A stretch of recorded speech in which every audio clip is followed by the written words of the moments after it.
आज का हमारा टॉपिक है मराठा साम्राज्य का। ठीक है।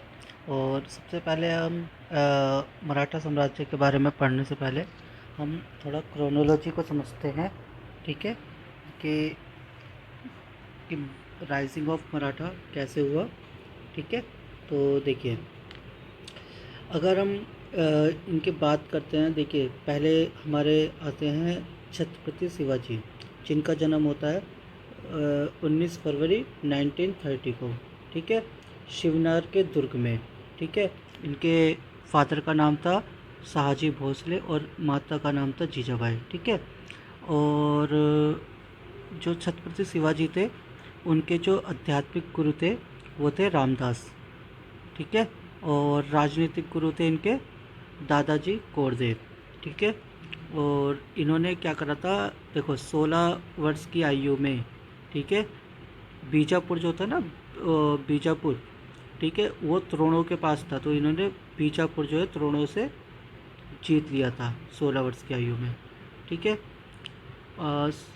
जीत लिया, और जीतने के बाद अब देखिए क्या करते हैं 1656 में। ठीक है, ये रायगढ़ को अपनी राजधानी बनाते हैं। किसको बना रहे हैं? 1656 में रायगढ़ को अपनी राजधानी बना रहे हैं। ठीक है, अब देखिए 1664 में अब क्या करते हैं, ये देखो इन्होंने राजधानी बना ली। अब ये 1664 में क्या करते हैं कि जो सूरत में ना मुग़लों का एक अमीर थे, मुग़ल व्यापारी। ठीक है, सूरत के अमीर, जो मतलब आमिर बोलते थे, मतलब जिनके पास जमींदारी वगैरह रहती, सूरत के जो अमीर थे मुग़ल व्यापारी, बंदरगाह को शिवाजी ने मतलब बर्खास्त कर दिया। वहाँ पे जो मुग़ल का आधिपत्य था उसे शिवाजी ने ख़त्म कर दिया, कि अब वहाँ पे मतलब इस तरीके का हुआ कि वहाँ पे जाके उन्होंने बोल दिया कि अब इस पर हमारा राज रहेगा। उनका मतलब ख़त्म कर दिया था आधिपत्य सूरत के अमीर मुग़ल व्यापारिक का। ठीक है, व्यापारिक बंदरगाह पर। ठीक है, तो व्यापारिक बंदरगाह पर जब मुग़ल का आधिपत्य ख़त्म कर दिया, तो 1664 में, तो ये आता है जून 1665 में शिवाजी। ठीक है, जो कि शिवाजी उस समय पे औरंगजेब का समय था, औरंगजेब थे। ठीक है, मुग़ल में। तो अब रहता जून 1664 में, क्या 1665 में शिवाजी के पास ना वो भेजते हैं अपने प्रतिनिधित्व के रूप में राजा जयसिंह को। ठीक है, तो अब जब जय सिंह आते हैं 1665 में शिवाजी के पास, तो 1665 में इनके साथ जय सिंह जी जो हैं, जो कि औरंगजेब ने जिन्हें भेजा है, तो शिवाजी और राजा जय सिंह के बीच में एक संधि होती है, जिसे हम कहते हैं पुरंदर की संधि। ठीक है, अब पुरंदर की संधि पे अगर क्वेश्चन आता है कि हस्ताक्षर किसने करे, तो आता है कि शिवाजी और राजा जयसिंह के बीच में। बट अगर ये पूछा जाता है कि को उस समय पे किस मुग़ल के उन्होंने मतलब निगरानी में ये हुआ था, तो औरंगजेब आएगा। ठीक है, अब देखो उस समय पे देखो शिवाजी जो थे ना, अब देखो उन्होंने सूरत पे जो आधिपत्य करा था वो क्यों करा था, क्योंकि शिवाजी क्या करते थे, जो भी अपना साम्राज्य उनके पास होता था तो वहाँ पे ना ये कर लिया करते थे। तो उस समय पे इनके 2 कर चलते थे शिवाजी के। एक तो था चौथ, यानी कि 1/4। ठीक है, चौथ। और एक होता था सरदेशमुखी। ठीक है, एक तो चौथ कर था इनका और एक सरदेशमुखी। ये क्वेश्चन आता है कई बार कि कौन से 2 कर शिवाजी के द्वारा लिए जाते थे। ठीक है, और एक चीज़ और याद रखना, शिवाजी की एक पूछा जाता है कि गोरिल्ला वार जो है किस के लिए फेमस है। मतलब देखो शिवाजी एक सबसे बड़ी नेवल फोर्स थी, और जो कि गोरिल्ला वार वगैरह, देखो इनके पास एक तो नेवल फोर्स भी थी शिवाजी के पास सबसे बड़ी, मतलब उस समय पे ये नेवल फोर्स के लिए नेवी फोर्स वगैरह तैयार करी थी इन्होंने। और दूसरी चीज़ ये गोरिल्ला वार करते थे। गोरिल्ला वार का ऐसा होता था कि जैसे आज इस पे यहाँ पर आक्रमण कर दिया, फिर यहाँ पर, मतलब इस तरीके से हर एक कोने में, मतलब एक जगह आक्रमण करने के बाद तुरंत जगह बदल के दूसरी जगह पे। ठीक है, इस तरीके से। तो ये गोरिल्ला वार की टेक्निक जो थी, ये छत्रपति शिवाजी की थी। ठीक है, और ये कई बार आता है कि गोरिल्ला वार की टेक्निक जो है कौन सा, मतलब कौन सा राजा लेता यूज़ करता था, या फिर मतलब किससे संबंधित है, तो शिवाजी से संबंधित है गोरिल्ला वार। ठीक है, अब देखिए क्या हुआ, पुरंदर की संधि हो गई और शिवाजी के कर के बारे में बताती है, चौथ और सरदेशमुखी। अब देखिए आता है 1666, ठीक है। अब देखिए पहले इनके पास संधि हो गई 1665 पे, ठीक है, पुरंदर की संधि किसके बीच पे, शिवाजी और राजा जयसिंह के बीच में। अब 1666 में क्या कहते हैं, शिवाजी को ना निमंत्रण देके औरंगजेब बुलाते हैं, और औरंगजेब बुलाते हैं तो वहाँ पर इनके जो भी है मतलब आपस में मतलब बात बिगड़ जाती है, और ये क्या करते हैं, औरंगजेब शिवाजी को बंदी बना लेते हैं, ठीक है। शिवाजी को बंदी बना लेते हैं। हालांकि शिवाजी वहाँ से फलों की टोकरी में, ऐसा लिखा है बुकों में कि फलों की टोकरी के सहारे ये मतलब बच के, और वहाँ से औरंगजेब के मतलब कैद से ये भाग के आ जाते हैं, मतलब रिहा हो जाते हैं, खुद से भाग जाते हैं, ठीक है। तो जब ये भाग जाते हैं, भाग के आते हैं, तो अब ये क्या करते हैं कि 1670 में, ठीक है। अब देखो पहले इन्होंने 1666 में जब उन्होंने गिरफ्तार कर लिया औरंगजेब ने, ठीक है, जो कि यहाँ पर उन्होंने खुद ही बुलाया था पहले कि मिलने के लिए, और फिर वहाँ पर कुछ बात ऐसी बिगड़ जाती है तो वो बंदी बना लेते हैं, ठीक है। अब वहाँ पर इनकी आपस में बात बिगड़ गई है, तो इसलिए 1670 में क्या करते हैं, शिवाजी ने सूरत को लूटा, मतलब सूरत पे जो है चौथ लगा दिया, चौथ की मांग करी, और जो नहीं दे रहे थे तो उस पर वहाँ पे लूटना चालू कर दिया। मतलब सूरत में इन्होंने अपना मतलब कर के लिए मांग करनी चालू कर दी, और वहाँ पे मतलब एक तरीके से अगर बुक के हिसाब से देखा जाए तो उन्होंने सूरत को मतलब लूटना चालू कर दिया, जो कि मुग़ल केस में था, ठीक है। अब 1670 में ये हो गया, ठीक है, कि इन्होंने उस पर सूरत पे आकर अपना लूट वगैरह करनी चालू कर दी, चौथ की मांग करी, चौथ, ठीक है, जो कि उनका कर है, ठीक है। अब देखो 1674 में एक और चीज़ हो रही है, 5 जून 1674 में, 5 जून 1674 में ये बनारस के एक विद्वान पंडित होते हैं श्री गंगा भट्ट, ठीक है, श्री गंगा भट्ट, उनके द्वारा ये राज्याभिषेक करवा के ये अब जो है पहले शिवाजी से अब ये छत्रपति की पदवी धारण कर लेते हैं, ठीक है। तो ये क्वेश्चन आता है कि छत्रपति की पदवी धारण करने के लिए इन्होंने किस पंडित को या विद्वान पंडित को कहाँ से बुलवाया था, तो बनारस से बुलवाया था श्री गंगा भट्ट को, ठीक है, बनारस से। और ये टाइम है 5 जून 1674 का, ठीक है। तो अब 1674 में इन्होंने छत्रपति की पदवी धारण कर ली, ठीक है, और 1670 में इन्होंने चौथ की भी मांग कर ली सूरत को लूटकर, ठीक है। अब क्या होता है कि देखिए अब इनका 1680 में मतलब 1680 में 3 अप्रैल 1680 को 50 साल की एज पे मतलब शिवाजी की मतलब मृत्यु हो जाती है, ठीक है। और बाकी इसके डिटेल में मैं इसमें पढ़ेंगे हम, ठीक है, बट जो मैंने अभी आपको शॉर्ट में चीज़ें बता रहा हूँ, ठीक है, वो इम्पॉर्टेंट है और थोड़ा सा याद भी रहेंगे, ऐसा हम स्टोरी के रूप में अगर बताते हैं तो, ठीक है। तो 1680 3 अप्रैल को शिवाजी के 50 साल की एज में मृत्यु हो जाती है। अब देखिए आते हैं शिवाजी के 2 बेटे होते हैं, शिवाजी के 2 बेटे थे, एक तो संभाजी और एक है राजा राम, ठीक है। संभाजी जो हैं वो बड़े बेटे हैं और राजा राम जो है छोटे बेटे हैं, ठीक है। अब संभाजी और राजा राम, अब देखो और औरंगजेब से इनकी बहुत ही ज़्यादा मतलब बहुत ही ज़्यादा नाराज़ है औरंगजेब से, वो औरंगजेब शिवाजी से बहुत ही ज़्यादा नाराज़ है क्योंकि उन्होंने इस तरीके से सूरत वगैरह पे अपना, और काफ़ी पावरफुल भी थे मराठा उस समय पे। तो अब ये क्या करते हैं, उन्हें डर है कि संभाजी भी इसी तरीके से पावर अपनी इस्तेमाल करेंगे, तो संभाजी को ये 1689 में यानी कि 1689 में, ठीक है, और उनके कवि जो हैं कवि कलश, ठीक है, कवि जो थे कवि कलश, दोनों को मुग़ल लोग जो है गिरफ्तार कर लेते हैं, दोनों को ही, ठीक है, संभाजी को भी और उनके कवि कलश को भी, ठीक है। और इतना ज़्यादा मतलब क्रूरता से उनका मतलब ऐसा होता है कि उनकी आंखें निकलवा कर उनकी ज़बान कटवा देते हैं, ठीक है, और मतलब इन्हें भी मार देते हैं, संभाजी को भी और उनके कवि कलश जी को भी, ठीक है, और मतलब बहुत क्रूरता से मारते हैं, ठीक है। तो अब देखिए इस इनकी क्रूरता के कारण ये बड़े बेटे हैं संभाजी, अब वहाँ पर मराठा का साम्राज्य अब किसके पास है, वो राजा राम जी के पास, ठीक है। और यहाँ पर इनके देखा है उन्होंने कि किस तरीके से इन्होंने मतलब मारा है, तो राजा राम भी थोड़े इनसे डरे हुए हैं, ठीक है। और संभाजी जो कि मतलब जो कि उनके कैद में है, और उनके बेटे भी थे संभाजी के। उनके बेटे का नाम है साहू जी, साहू, ठीक है, साहू जी। और उनकी वाइफ जो है संभाजी की, वो भी उनके कब्ज़े में मुग़ल के, ठीक है। उनका बेटा साहू और उनकी वाइफ दोनों ही मुग़ल के कब्ज़े में है, ठीक है। और संभाजी अब मारे गए हैं, उनके कवि कलश भी, ठीक है। और साहू जी और उनके वाइफ दोनों ही अब मुग़ल के कब्ज़े में है, ठीक है। और मराठा का जो अब साम्राज्य किसके पास चला गया, राजा राम, ठीक है। अब देखो राजा राम, अब कौन गद्दी पे बैठेगा, राजा राम, ठीक है।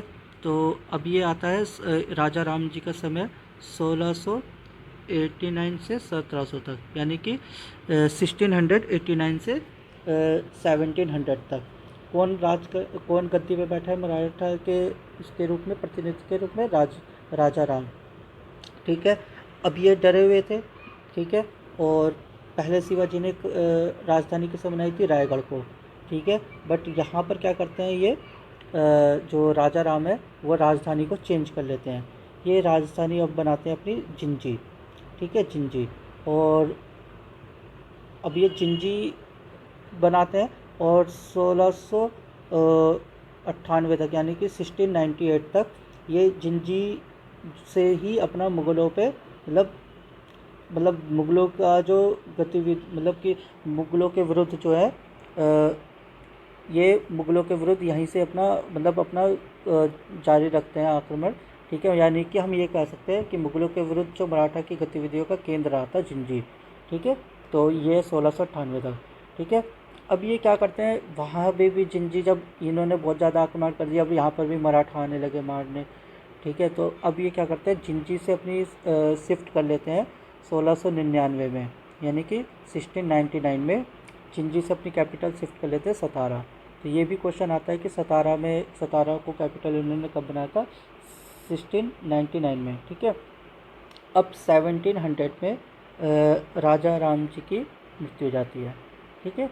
अब राजा राम भी इनकी मृत्यु हो गई, ठीक है, 1700 में। अब 1700 में जब राजा राम जी की मृत्यु के बाद उनकी जो वाइफ थी, क्योंकि उनके तो बेटे थे, वो अभी बहुत छोटे थे, शिवाजी द्वितीय, ठीक है, शिवाजी द्वितीय बहुत छोटे थे। तो मतलब वो उनकी जो वाइफ थी ताराबाई, ठीक है, ताराबाई, वो उनकी जगह गद्दी पे बैठती हैं। और ऐसा माना जाता है कि बहुत ही ज़्यादा पावरफुल लेडी थी, और बहुत ही उन्होंने मुग़लों से भी संघर्ष करते हुए, क्योंकि ऐसे कोई गद्दी पे बैठा है तो उसको सी बात है, उसे संघर्ष करना ही पड़ेगा, ठीक है। तो ताराबाई बैठती हैं, ठीक है। शिवाजी द्वितीय बहुत छोटे थे इसी वजह से। और अब ताराबाई जो है उनका मुग़लों से विरोध करती रहती हैं और लड़ती हैं और अपना गद्दी पर बैठती हैं, ठीक है। अब देखिए वहाँ पर पहले मैंने आपको बताया था संभाजी, जो कि उनके बड़े बेटे थे, ठीक है, संभाजी थे। और उनकी वाइफ और बेटों को दोनों को मुग़लों ने पकड़ रखा था, यानी कि साहू जी को और उनकी मम्मी को, ठीक है। अब ये दोनों उनके कब्ज़े में है। और इधर राजा राम, जो कि उनके जो मतलब कि छोटे बेटे थे राजा राम, ठीक है, वो मारे गए हैं। अब गद्दी पे कौन बैठा है, ताराबाई, ठीक है। अब देखो साहू जी को मुग़लों ने, जो अब आते हैं मुग़ल, क्योंकि औरंगजेब के बाद कौन आते हैं, वो आते हैं बहादुर शाह, ठीक है।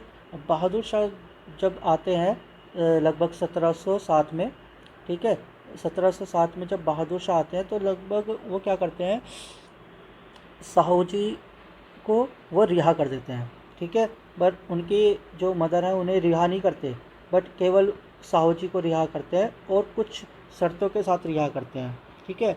ये शर्तों के साथ रिहा करते हैं कि मतलब कि आप मुग़ल के उसमें बीच में काम में दखल अंदाजी नहीं करेंगे, मुग़ल के कानून का पालन करेंगे, ठीक है। और इस तरीके से उनकी कुछ परिस्थितियों में वो रिहा करते हैं। अब साहू जी रिहा हो गए, ठीक है। अब साहू जी जब रिहा हो गए तो अब वो मराठा के साम्राज्य के लिए अपना, क्योंकि उत्तराधिकार तो वही है, क्योंकि उस समय पे है ना। तो बट वहाँ पर गद्दी पे कौन बैठी है, ताराबाई, ठीक है। अब ताराबाई बैठी हैं और साहू जी रिहा हो गए। साहू जी आकर अपना गद्दी के लिए डिमांड करते हैं। तो इस तरीके से क्या होता है कि जो मराठा साम्राज्य जो है वहाँ पर कुछ पक्ष उनके बीच में चला जाता है कि ताराबाई जी को कि ताराबाई जी के पक्ष में होता है और कुछ पक्ष होता है कि साहू जी को, ठीक है। बट वहाँ पर क्या होता है कि विदाउट किसी लड़ाई के, ठीक है, यहाँ पर साहू जी को गद्दी पर बैठा दिया जाता है, ठीक है, गद्दी मिल जाती है, ठीक है। अब वो मराठा साम्राज्य संभाल रहे हैं साहू जी। तो अब साहू जी को भी पता है कि मुग़ल जो है बहुत पावरफुल हैं, इन्हें ऐसा नहीं हराया जा सकता, ठीक है। तो ये क्या करते हैं 1713 में, ठीक है, एक ना मतलब पेशवा का पद नियुक्त किया जाता है, नियुक्त करते हैं, ठीक है। कौन नियुक्त कर रहा है? ये साहू जी, ठीक है। साहू जी जो है एक पेशवा का पद नियुक्त करते हैं, ठीक है, 1713 में, ठीक है। और बालाजी विश्वनाथ जो थे वो पहले पेशवा बनते हैं, ठीक है। और अब जब पेशवा जब बन गए हैं तो पेशवा बनने का रीज़न ये हो मतलब परिणाम ये होता है कि जो पेशवा पद होता है, जो कि हमारे पहले पेशवा बने हैं बालाजी विश्वनाथ, वो बहुत पावरफुल हो जाते हैं और मराठा जो होते हैं छत्रपति नामात्र का शासक रह जाता है, ठीक है, क्योंकि अब जो सारी पावर है वो पेशवा के पास आ गई है, ठीक है। अब क्या करते हैं, जब पेशवा क्यों बनाए हैं? क्योंकि उन्हें पता है कि अब यहाँ पे मुग़ल बहुत पावरफुल हैं और उन्हें अपनी मदर को भी अपना वहाँ से रिहा करवाना है मुग़लों से। तो अब इसलिए इन्होंने कुछ सोच समझ के पेशवा का पद नियुक्त करा। अब पेशवा की मदद से ये क्या करते हैं कि अपने मदर को वहाँ से जो बहादुर शाह के कब्ज़े में मुग़ल के, वहाँ से वो उन्हें छुड़वा लेते हैं, ठीक है। तो ये हो गया इनका साहू जी का बारे में, ठीक है। अब हम बात करते हैं पेशवा पद के बारे में, ठीक है। अब पेशवा पद में क्या होता है, देखो पहले पेशवा बन रहे हैं कौन? बालाजी विश्वनाथ, ठीक है। और उस समय पे ये पहले तो बहादुर शाह होते हैं, फिर उसके बाद बहादुर शाह के बाद कौन बनते हैं मुग़ल? वो फारुख शियार, ठीक है। अब क्या होता है, बालाजी विश्वनाथ ने जो उस समय के जो सम्राट थे, मुग़ल सम्राट फारुख शियार से कुछ अधिकार भी प्राप्त कर लिए। सबसे पहले मुग़ल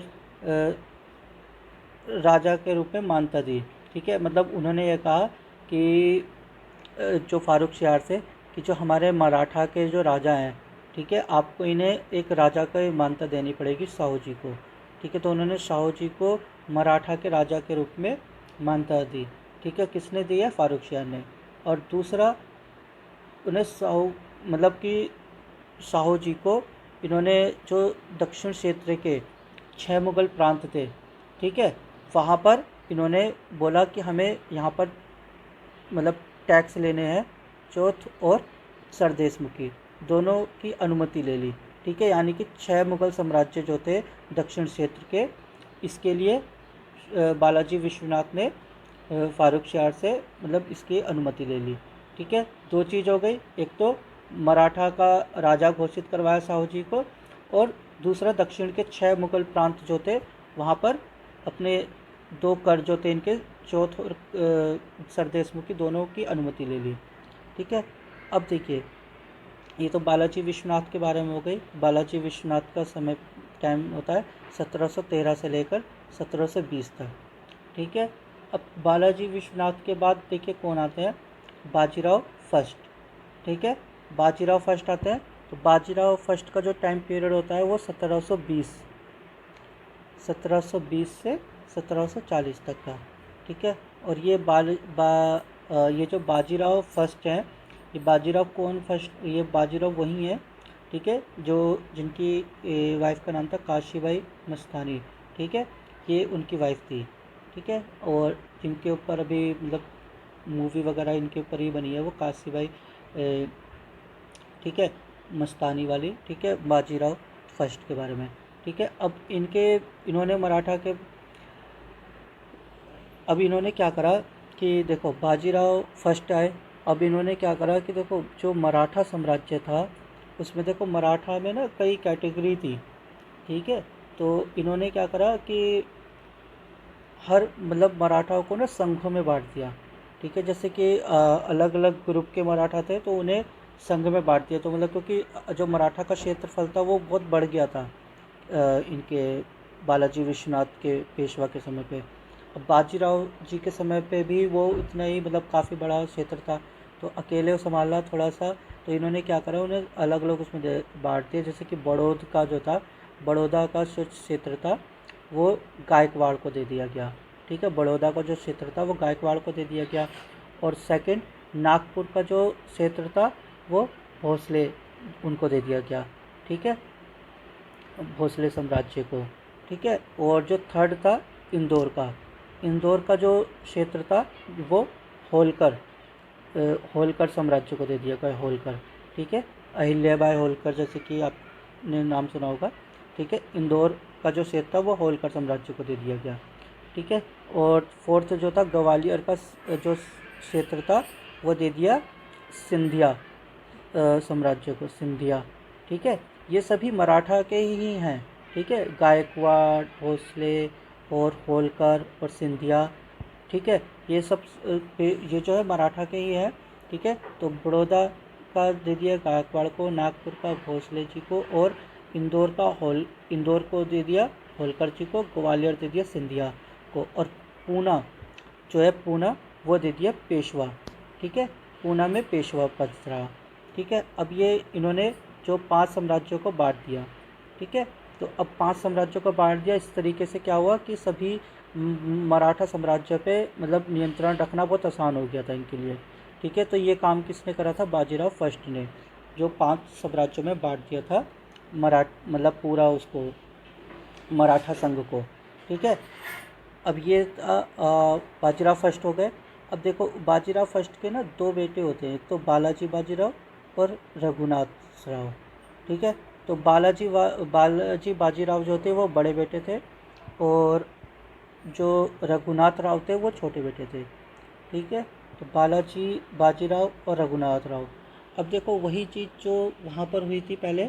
ठीक है, सक्सेशन वार, और यहाँ पर भी सक्सेशन मतलब उत्तराधिकार के लिए इन दोनों के बीच में मतलब लड़ाई होगी। ठीक है, तो यहाँ पर आपको बता देता हूँ।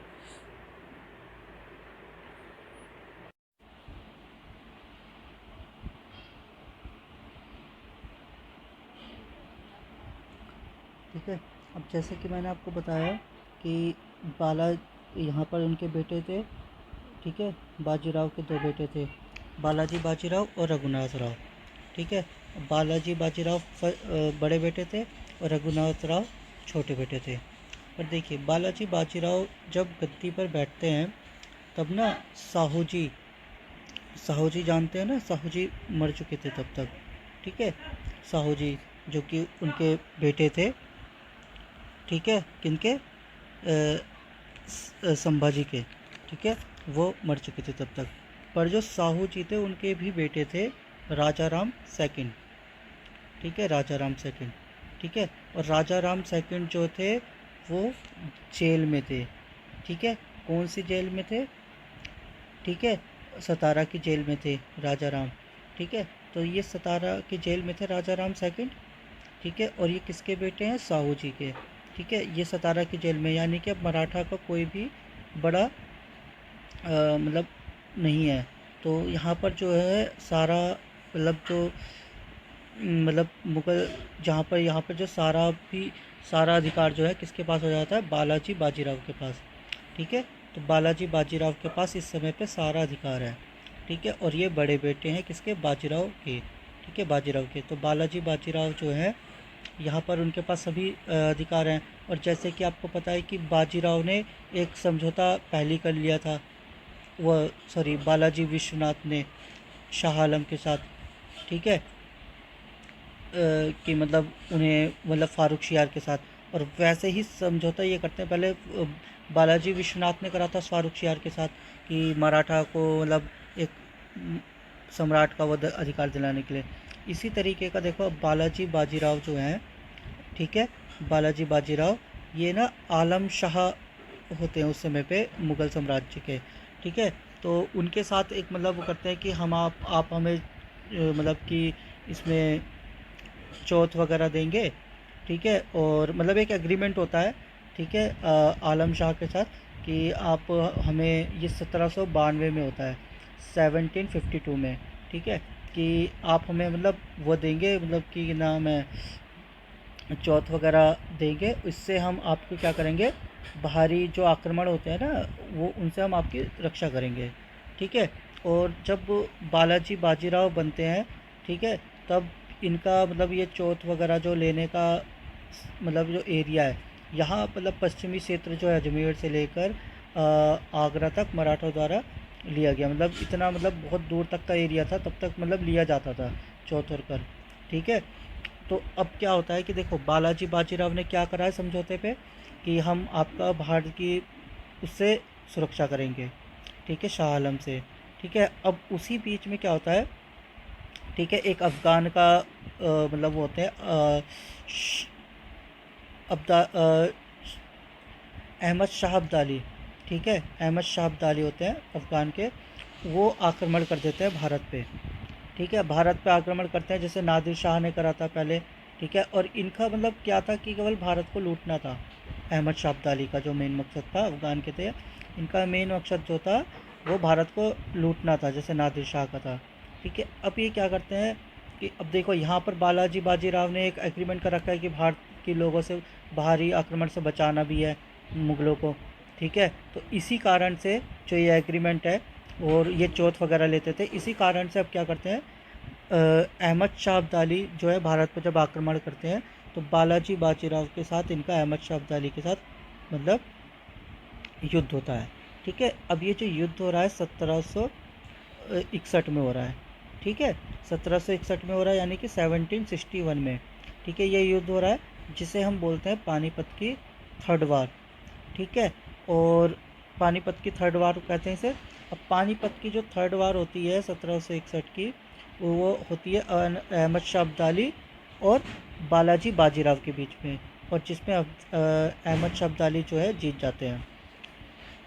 ठीक है।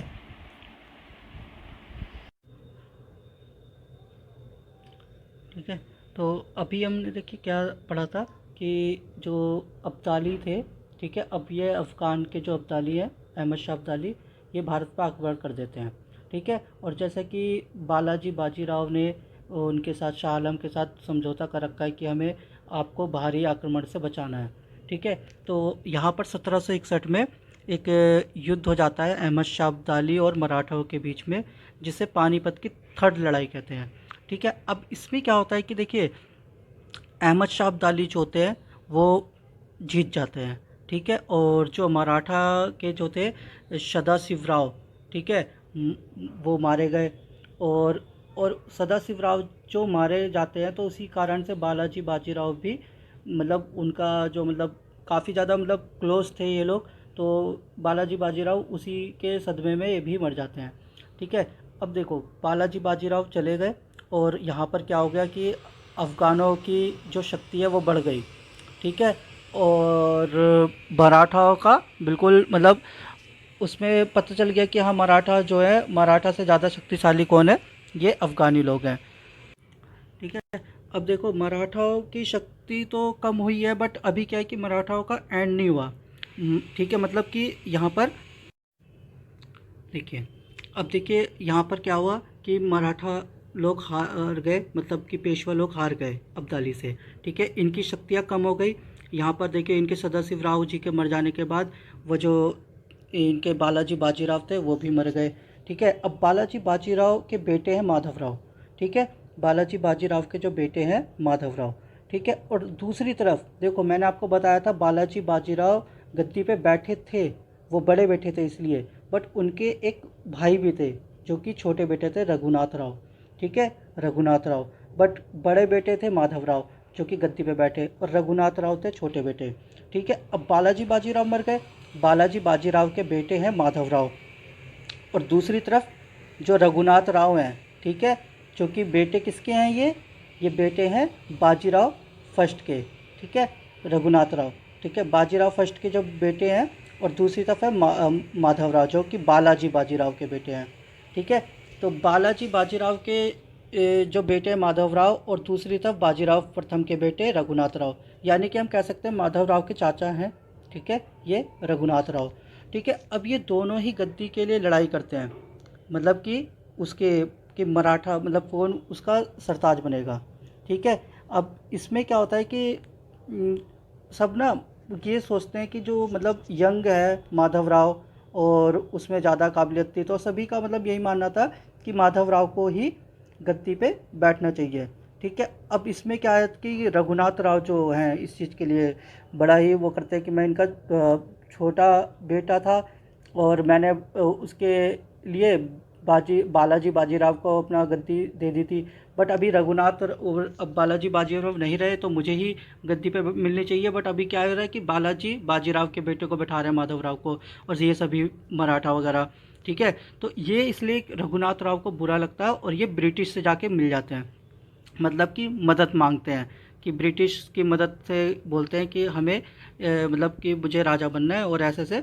तो अब ये क्या करते हैं कि वहाँ पर गद्दी के लिए मराठा ये जो होते हैं रघुनाथ राव, ये जाके ब्रिटिश से बोलते हैं कि हमें इस चीज़ के लिए मतलब आप मुझे सिंहासन के दिलाने के लिए मेरी मदद करिए। ठीक है, ठीक है।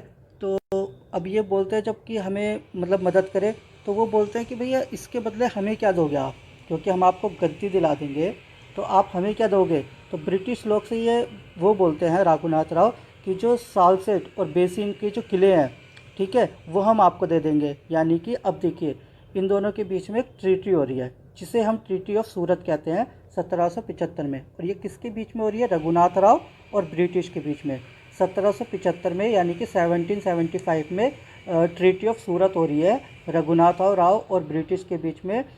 ब्रिटिश क्या कहते हैं रघुनाथ राव से, हम आपको गद्दी दिला देंगे, और रघुनाथ राव कहते हैं ब्रिटिश से कि जब मैं गद्दी पे आप मुझे गद्दी पे बैठा देंगे तो मैं गद्दी पे बैठने के बाद साल सेट है और बेसिन दोनों के किले में आपको सौंप दूंगा। ठीक है, अब ये संधि हो गई। अब यही कारण होता है कि ब्रिटिश जो है किसका साथ देते हैं, रघुनाथ राव का। ठीक है, अब रघुनाथ राव का जब साथ देते हैं, ठीक है, तो यहाँ पर मराठा और अंग्रेज़ों के बीच में लड़ाई हो जाती है। अब ये जो लड़ाई हो रही है इसे कहते हैं फर्स्ट एंग्लो मराठा युद्ध। ठीक है, और ये कब हो रही है, 1775 से 1782 तक चलेगी। ठीक है, क्योंकि एकदम से एक ही दिन में लड़ाई ख़त्म नहीं होती, उसकी बहुत दिनों तक चलता है। ठीक है, ये 1775 से 1782 तक ये चल रहा है। ठीक है, और उस समय पे जो ब्रिटिश के गवर्नर है वो वॉरेन हेस्टिंग है। ठीक है, वॉरेन हेस्टिंग है ब्रिटिश के गवर्नर जो है, वॉरेन हेस्टिंग, यानी कि वॉरेन हेस्टिंग और रघुनाथ राव दोनों मिलके ये लड़ते हैं। ठीक है, माधव राव और बाकी जो मराठा थे उनसे। ठीक है, बट इसमें क्या होता है कि मराठा जो है जीत जाते हैं। ठीक है, जो माधव राव है और बाकी जो उनके साथ के मराठा थे यानी कि वो जीत जाते हैं। तो अब जीत जाते हैं, अब जीत गए हैं और ब्रिटिश लोग हार गए हैं। तो इसमें क्या हो सकता है, इसमें ये हो सकता है कि जब तक एक समझौता नहीं होगा यानी कि ट्रीटी नहीं होगी तब तक ये युद्ध ख़त्म ही नहीं होने का। तो अब एक ट्रीटी होती है जिसे हम बोलते हैं ट्रीटी ऑफ सालबाई। ठीक है, अब ये बहुत क्वेश्चन में आता है ट्रीटी ऑफ सालबाई।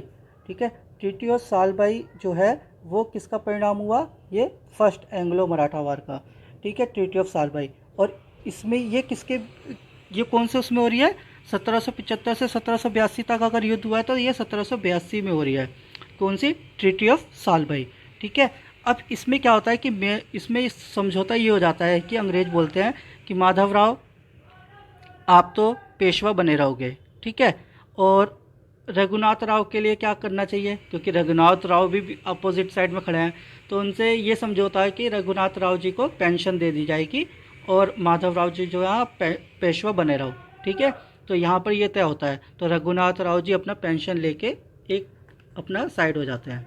ठीक है, अब देखिए कुछ समय बाद क्या होता है, देखो एक बार तो इनकी सक्सेशन वार हो गई है। अब यहाँ पर क्या होगा कि देखो रघुनाथ राव भी हैं, वो माधव राव भी हैं, और माधव राव की भी मृत्यु हो जाती है। अब माधव राव की जब मृत्यु हो जाती है तो एक बार तो रघुनाथ राव फाइट कर चुके हैं मतलब गद्दी के लिए, पर उन्हें पेंशन मिल के कुछ नहीं हुआ। ठीक है, अब देखो रघुनाथ राव के बेटे थे बाजीराव सेकंड रघुनाथ राव के। ठीक है, रघुनाथ राव के जो बेटे थे बाजीराव सेकंड, अब ये बन जाते हैं पेशवा। ठीक है, पहले रघुनाथ राव नहीं बने, उन्हें केवल पेंशन मिली और माधव राव बन गए थे पेशवा। ठीक है, ट्रीटी ऑफ सालबाई के तहत। ठीक है, अब यहाँ पर क्या होता है कि अब ये जो बाजीराव सेकंड है वो पेशवा बनते हैं। ठीक है, और इसमें क्या होता है कि ठीक है, अब यह जब बनते हैं बाजीराव सेकंड, तो आपको पता है कि अंग्रेज़ों ने रघुनाथ राव का साथ दिया था। यानी कि इनका जो संबंध है बाजीराव सेकंड का, इनका अंग्रेज़ों के साथ बहुत अच्छे संबंध है पहले से ही, क्योंकि अंग्रेज़ों ने इनके फादर का साथ दिया था गद्दी के लिए, माधव राव से लड़ने के लिए। ठीक है, रघुनाथ राव जो थे इनके बेटे, वो फादर थे जो, ठीक है, वो इनके फादर थे रघुनाथ राव, उनका साथ दिया था अंग्रेज़ों ने। ठीक है, तो बाजीराव सेकंड जो है पहले से ही अंग्रेज़ों के साथ उनके अच्छे संबंध है, तो बाजीराव सेकंड और अंग्रेज़ों के बीच में ना 1802 में 1802 में एक बेसिन की सहायक संधि हो जाती है। अब ऐसा माना जाता है कि ये जो बेसिन की सहायक संधि है, यही बहुत बड़ी एक गेम चेंजर थी मराठाओं के पतन का। पहले असल की अब्दाली जब जीत गए तो वो भी था, बट इसके बाद अंग्रेज़ों लोग और हावी हो गए थे। अब बेसिन की जो सहायक संधि होती है, ठीक है, उसमें सहायक गठबंधन संधि पर हस्ताक्षर करते हैं, कौन कर रहे हैं? बाजीराव सेकंड और अंग्रेज लोग। ठीक है, और बट इसमें क्या है कि जो दूसरे मराठा लोग हैं ना, जो मतलब मराठाओं के जो संघ हैं, जो सारे 5 संघ बनाए थे, और बाकी जो भी पेशवा लोग थे, वो इस चीज़ से खुश नहीं थे, बिल्कुल भी खुश नहीं थे। ये कह रहे हैं कि अब हमने क्या ही, आपने क्या कर रहे हो ये बाजीराव। तो बाजीराव इस चीज़ से बिल्कुल अपोजिट हो जाता है। अब बाजीराव गद्दी पे भी हैं, पेशवा हैं, और अंग्रेज़ों का साथ भी है। अब ये जो दूसरे ग्रुप हैं, जो 5 ग्रुप हैं अलग अलग, सिंधिया और भोसले, और ये जो मतलब अलग अलग संघ बनाए थे इन्होंने, ठीक है, ये क्या होता है, गायकवाड़, पूना के जो पेशवा थे, इंदौर के होलकर थे, ठीक है, और बड़ौदा के गायकवाड़, ठीक है, और ग्वालियर के सिंधिया, ये सब एक हो जाते हैं। अब ये क्या करते हैं, लड़ाई करते हैं, क्योंकि अब क्या है, बाजीराव सेकंड तो पेशवा है, बट वो फिर भी किसका साथ दे रहे हैं? अंग्रेज़ों से। उन्होंने बेसिन का गठबंधन कर लिया है। तो अब यहाँ पे लड़ाई हो रही है, ठीक है, किसकी? अंग्रेज़ों की। और जो इसलिए जो मतलब ये जो थे ना सिंधिया, ये लोग, और सिंधिया की स्पेशली सिंधिया लोग जो थे ग्वालियर के, ये लड़ते हैं स्पेशली, और बाकी और भी मराठा लोग प्रमुख जो संघ थे वो भी इनका साथ देते हैं। पर जो मेन फाइटर होते हैं ये ग्वालियर के सिंधिया होते हैं, कि युद्ध से स्टार्ट करा। तो अभी इसे कहते हैं मराठाओं का जो सेकंड वार है, ये यही है। ठीक है, एंग्लो मराठा वार का जो एंग्लो मराठा वार है जो सेकंड, वो चलता है 1803 से 1806 तक। ठीक है, 1803 से 1806 तक ये चला। ठीक है, मराठा वार। ठीक है, अब अब इसमें क्या होता है कि मराठा लोग जो थे, क्योंकि अब इसमें पेशवा की जो सेना वगैरह थी थोड़ी बढ़ चुकी है, क्योंकि कुछ तो बाजीराव सेकंड की तरफ थे, और बाकी ग्वालियर के सिंधिया और थोड़े मराठा के जो प्रमुख संघ थे उनके पास थी। तो अब क्या कि यहाँ पर मराठा लोग हार जाते हैं। ठीक है, जो एंग्लो सेकंड वार होती है, एंग्लो मराठा वार, उसमें मराठा लोग हार जाते हैं। तो मराठा लोग हार जाते हैं, तो 1803 में 1806 तक ये वार होती है, एंग्लो सेकंड वाली। ठीक है, अब देखो ये तो एक कोई वार हो गई जिसमें अंग्रेज लोग जीत गए। अब वहीं पे दूसरी तरफ एक थर्ड एंग्लो मराठा वार होती है, वो होती है 1817 में और 1818 में। ठीक है, 1817 से 1818 में। अब ये जो वार होती है, ये ना, इसमें इसे हम ना पिंडारियों का युद्ध भी बोलते हैं, पिंडारियों का युद्ध। ठीक है, अब पिंडारियों का युद्ध भी बोलते हैं इसे, क्योंकि इसका रीज़न क्या था? ठीक है, अब इसमें पिंडारी उसे इसलिए बोलते हैं क्योंकि देखो, जो बेसिन की जो संधि हुई थी, किसकी हुई थी? कि इनकी बाजीराव सेकंड और अंग्रेज़ों के बीच में जो संधि हुई थी बेसिन की, उसमें क्या था, देखो पहले से मराठाओं का कुछ ग्रुप बढ़ चुका है। ठीक है, प्रमुख जो संघ थे वो बढ़ चुके हैं, बाजीराव सेकंड से बिल्कुल अपोजिट डायरेक्शन में है उनका माइंड सेटअप। ठीक है, अब यही लोग होते हैं कि देखो इसमें क्या होता है, बेसिन की टेरिटरी में, बेसिन की जो समझौता होता है उसके अनुसार पे क्या होता है कि जो अंग्रेज लोग थे, अपनी सेना जो थी, मतलब ट्रॉप थी, वो मराठा के साम्राज्य में तैनात कर सकते थे। यानी कि उनकी शक्ति बढ़ गई थी अंग्रेज लोगों की, क्योंकि अंग्रेज लोग जब अपनी ट्रॉप ही रख रहे हैं मराठा के साम्राज्य में, तो अफकोर्स सी बात है कि, और उसका जो खर्चा था ये भी मराठाओं के उसमें से ही जाता था। यानी कि हम ये कह सकते हैं कि जो इसका सेना का खर्चा है वो भी मराठा लोग दे रहे हैं, और इनकी ट्रॉप भी है, और इनकी मतलब अफकोर्स सी बात है, इनकी पावर बढ़ रही है। ठीक है, और अब अंग्रेज़ों लोगों ने क्या करा था, टकसाल, प्रेस प्रिंटिंग, इन्होंने मतलब मराठा साम्राज्य में रखनी चालू कर दी थी। ठीक है, अब जब ये इन्होंने शक्ति बढ़ गई है, सब चीज़ रख ली है, तो अब क्या पर आते हैं, देखो थर्ड वार होती है, वॉरेन हेस्टिंग होते हैं अंग्रेज़ों के तरफ से, वॉरेन हेस्टिंग, ठीक है। और अब यहाँ पर पिंडारी लोग जो होते हैं ये भी एक तरीके से मराठा का ही हिस्सा थे, क्योंकि इनमें मराठा के जो प्रमुख पहले लोग थे उनका ही साथ मिलता है।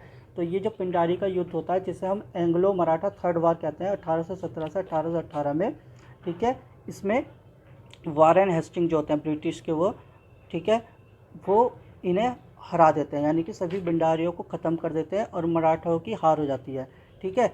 अब मराठाओं की हार हो गई, अंग्रेज़ों को पता चल गया कि अब इनमें कुछ नहीं बचा, ठीक है। और पेशवा के जो बाजीराव सेकंड है वो भी, अब उनका भी पता है कि ये तो हमारे हाथ की कठपुतली है, तो वो क्या करते हैं, पेशवा का पद ख़त्म कर देते हैं। अब पेशवा का पद ख़त्म कर दिया और बाजीराव के जो बेटे थे, बाजीराव सेकंड के जो बेटे थे नाना साहब, ठीक है, नाना साहब, और उन्हें भी इसका पद नहीं दिया, पेशवा का पद, ठीक है, और ना ही उन्हें पेंशन दी। इसलिए क्या करते हैं नाना साहब, जो 1857 का जो रिवोल्ट होगा, 1857 यानी कि 1857 का जो रिवोल्ट होगा, उसमें ये भी नाना साहब इसीलिए ही साथ देते हैं उस लड़ाई में, क्योंकि उनकी पेंशन भी बंद हो गई है और उन्हें पेशवा का पद भी नहीं दिया, ठीक है। और पेशवा का पद अब इन्होंने ख़त्म कर दिया, थर्ड मराठा वार का अंत था, ठीक है। तो ये तो जो मैंने आपको स्टोरी बताई है ये मतलब, ठीक है। अब यही चीज़ें हम इसमें पढ़ते हैं, ठीक है, जो इसमें लिखी हुई है। ये मैंने आपको इसलिए स्टोरी बताई है ताकि आपको एक स्टोरी के रूप में अगर आप याद भी रखेंगे तो भी आपको मतलब एग्ज़ाम लेवल के लिए बहुत अच्छा रहेगा, ठीक है। बट अगर जो किताबी लैंग्वेज है वो मैं आपको भी इसमें से ये बता देता हूँ, ठीक है। देखो जो हमारा बुक का है ये स्टार्ट होता है यहाँ से, ठीक है। देख, मराठा साम्राज्य का निर्माण एक क्रांतिकारी घटना है। विजयनगर के उत्थान से भारतीय राजनीति में एक महत्वपूर्ण तत्व आया था। मराठा संघ और मराठा साम्राज्य एक भारतीय शक्ति थी जिन्होंने 18वीं शताब्दी में भारतीय उपमहाद्वीप पर अपना प्रभुत्व जमाया हुआ था। इस साम्राज्य की शुरुआत 1674 में छत्रपति शिवाजी महाराज के राज्याभिषेक से हुई और इसका अंत 1818 में पेशवा बाजीराव द्वितीय की हार के साथ हुआ। भारत में मुगल साम्राज्य को समाप्त करने से ज़्यादातर श्रेय मराठा साम्राज्य को ही दिया जाता है, ठीक है। अब देखिए ये तो इंट्रोडक्शन हो गया था कि मराठा साम्राज्य का। अब है छत्रपति शिवाजी के बारे में। छत्रपति शिवाजी का जन्म पूना के निकट सिवनेर के किले में 20 अप्रैल 1627 को हुआ था। शिवाजी शाहजी भोसले और जीजाबाई के पुत्र थे। शिवाजी को मराठा साम्राज्य का संस्थापक कहा जाता है। शिवाजी महाराज ने बीजापुर सल्तनत में मराठा लोगों को रिहा करने का बीड़ा उठा रखा था और मुगलों की कैद से उन्होंने लाखों मराठाओं को आज़ादी दिलवाई। इसके बाद उन्होंने धीरे धीरे मुगल साम्राज्य को ख़त्म करना शुरू किया और हिंदुत्व साम्राज्य की स्थापना करने लगे। ओके, अब आते हैं 1656 में रायगढ़ को उन्होंने अपने साम्राज्य की राजधानी घोषित की और एक आज़ाद मराठा साम्राज्य की स्थापना की। उसके बाद अपने साम्राज्य को मुग़ल से बचाने के लिए वे लगातार लड़ते रहे, ठीक है। मतलब मुग़ल तो ऐसे थे, अपने बढ़ाते जाते थे अपना रीजन, तो साम्राज्य को मुग़ल से बचाने के लिए लड़ते रहे और अपने राज्य के विस्तार का आरंभ 1643 यानी कि 1643 ईस्वी में बीजापुर के सिंगल किले को जीतकर किया, ठीक है। बीजापुर के जो सिंगल किला है उसे जीता 1643 में। इसके बाद 1646 में तोरण के किले पर भी शिवाजी ने अपना आधिपत्य स्थापित कर लिया। शिवाजी की शक्ति को दबाने के लिए बीजापुर के शासक ने सरदार अफजल खां को भेजा, ठीक है। अब शिवाजी ने 1659 यानी कि 1659 में अफजल खां को पराजित कर उसकी हत्या कर दी, ठीक है। अब अफजल मारे गए। शिवाजी की बढ़ती शक्ति से घबराकर औरंगजेब ने शाइस्ता खां को दक्षिण का गवर्नर नियुक्त किया, ठीक है। अब शिवाजी ने 1663 में शाइस्ता खां को पराजित करा, यानी कि 1663 में इन्होंने शाइस्ता खां को भी पराजित कर दिया, ठीक है। शाइस्ता खां को उन्होंने दक्षिण का गवर्नर नियुक्त किया था। जय सिंह के नेतृत्व में पुरंदर के किले पर मुगल की विजय तथा रायगढ़ की घेराबंदी के बाद, ठीक है, रायगढ़ की घेराबंदी भी करी थी और पुरंदर के किले पर मुगलों की विजय भी हो गई थी। ठीक है, तो जय सिंह के नेतृत्व में पुरंदर के किले पर मुगलों की विजय और रायगढ़ की घेराबंदी के बाद जून 1665 में मुगल और शिवाजी के बीच पुरंदर की संधि हुई। ठीक है, 1665 में क्या हो रही है, पुरंदर की संधि। ठीक है, और 1670 ईस्वी में शिवाजी ने मुगलों के विरुद्ध अभियान छेड़कर पुरंदर की संधि द्वारा खोए हुए किले, ठीक है, जो उनका किले खो गया था ना, तो 1670 में मुगलों के विरुद्ध अभियान छेड़कर उन्होंने जो उनका किला पुरंदर की संधि द्वारा खोए हुए किले को पुनः जीत लिया। और 1670 ईस्वी में शिवाजी ने सूरत को लूटा और मुगलों से चौथ की मांग की। 1670 में उन्होंने सूरत को भी जीत लिया, किला तो छुड़वाया ही पुरंदर का, और सूरत को भी लूट लिया और चौथ की मांग करी। अब 1674 में स्थापित नव मराठा साम्राज्य के छत्रपति जी के रूप में उनका राज्याभिषेक किया गया। ठीक है, जैसे कि बताया था राज्याभिषेक हुआ था 1674 में, और राज्याभिषेक के लिए विशेषकर वो आते हैं विद्वान श्री गंगा भट्ट बनारस से। ठीक है, तो अब यह है अपने राज्याभिषेक के बाद शिवाजी का अंतिम महत्वपूर्ण अभियान 1676 में कर्नाटक अभियान था। ठीक है, 1676 में इनका एक कर्नाटक अभियान था। ठीक है, अब 12 अप्रैल 1680 में शिवाजी की मृत्यु हो गई। ठीक है, उनकी मृत्यु के समय उन्होंने 300 किले, 7 तकरीबन 40,000 घुड़सवार सेना, 50,000 पैदल सैनिकों की फौज बना रखी थी और साथ ही पश्चिमी समुद्री तट तक एक विशाली नौसेना का प्रस्थान भी कर रखा था। ठीक है, समय के साथ साथ साम्राज्य का विस्तार भी होता गया और इसी के साथ इसके शासक भी बदलते गए। शिवाजी महाराज के बाद उनके पोतों ने मराठा साम्राज्य को संभाला और फिर उनके बाद 18वीं शताब्दी के शुरू में पेशवा मराठा साम्राज्य को संभालने लगे। ठीक है, अब देखो ये तो बात हो गई, और एक चीज़ और आती है गोरिल्लावार पद्धति। वो गोरिल्लावार पद्धति भी शिवाजी से ही संबंधित है। ठीक है, ये एग्ज़ाम में कभी आता है तो याद रखिएगा गोरिल्लावार पद्धति। ठीक है, अब आते हैं संभाजी। संभाजी आते हैं 1680 से 1689 तक, यानी कि 1680 से 1689 तक। ठीक है, शिवाजी महाराज के 2 बेटे थे, संभाजी और राजा राम। ठीक है, संभाजी महाराज उनका बड़ा बेटा था जो दरबारियों के बीच काफ़ी प्रसिद्ध था, और 1681 में संभाजी महाराज ने मराठा साम्राज्य का ताज पहना और अपने पिता की नीतियों को अपनाकर वे उन्हीं की राह पर आगे चल पड़े। संभाजी महाराज ने शुरू में ही पुर्तगाल और मैसूर के चिक्कादेवा राय को पराजित कर दिया। ठीक है, जो मैसूर के चिक्कादेवा राय थे उन्हें पराजित करा, और पुर्तगालियों को। ठीक है, संभाजी ने। इसके बाद इसके बाद किसी भी राजपूत मराठा गठबंधन को हटाने के लिए 1781 में औरंगजेब ने खुद दक्षिण की कमान अपने हाथ में ले ली। ठीक है, अब क्या होता है कि जो दक्षिण का कमान था वो इन्होंने खुद अपने हाथ में ले ली। ठीक है, अब इन्होंने दक्षिण में कमान किसने ले ली अपने हाथ में? औरंगजेब ने खुद ने। ठीक है, अपने महान दरबार और 5 लाख के विशाल सेना के साथ उन्होंने मराठा साम्राज्य के विस्तार की शुरुआत की और बीजापुर में। ठीक है, अब देखो इन्होंने क्या कर रहे हैं, ये किसके बारे में बात हो रही है? संभाजी के बारे में। ठीक है, उन्होंने मतलब अब तो औरंगजेब ने अपनी कमान संभाल ली और अपने महान दरबार और 5 लाख विशाल सेना के साथ उन्होंने मराठा साम्राज्य के विस्तार की शुरुआत करी और बीजापुर और गोलकोंडा की सल्तनत पर भी मराठा साम्राज्य का ध्वज लहराया।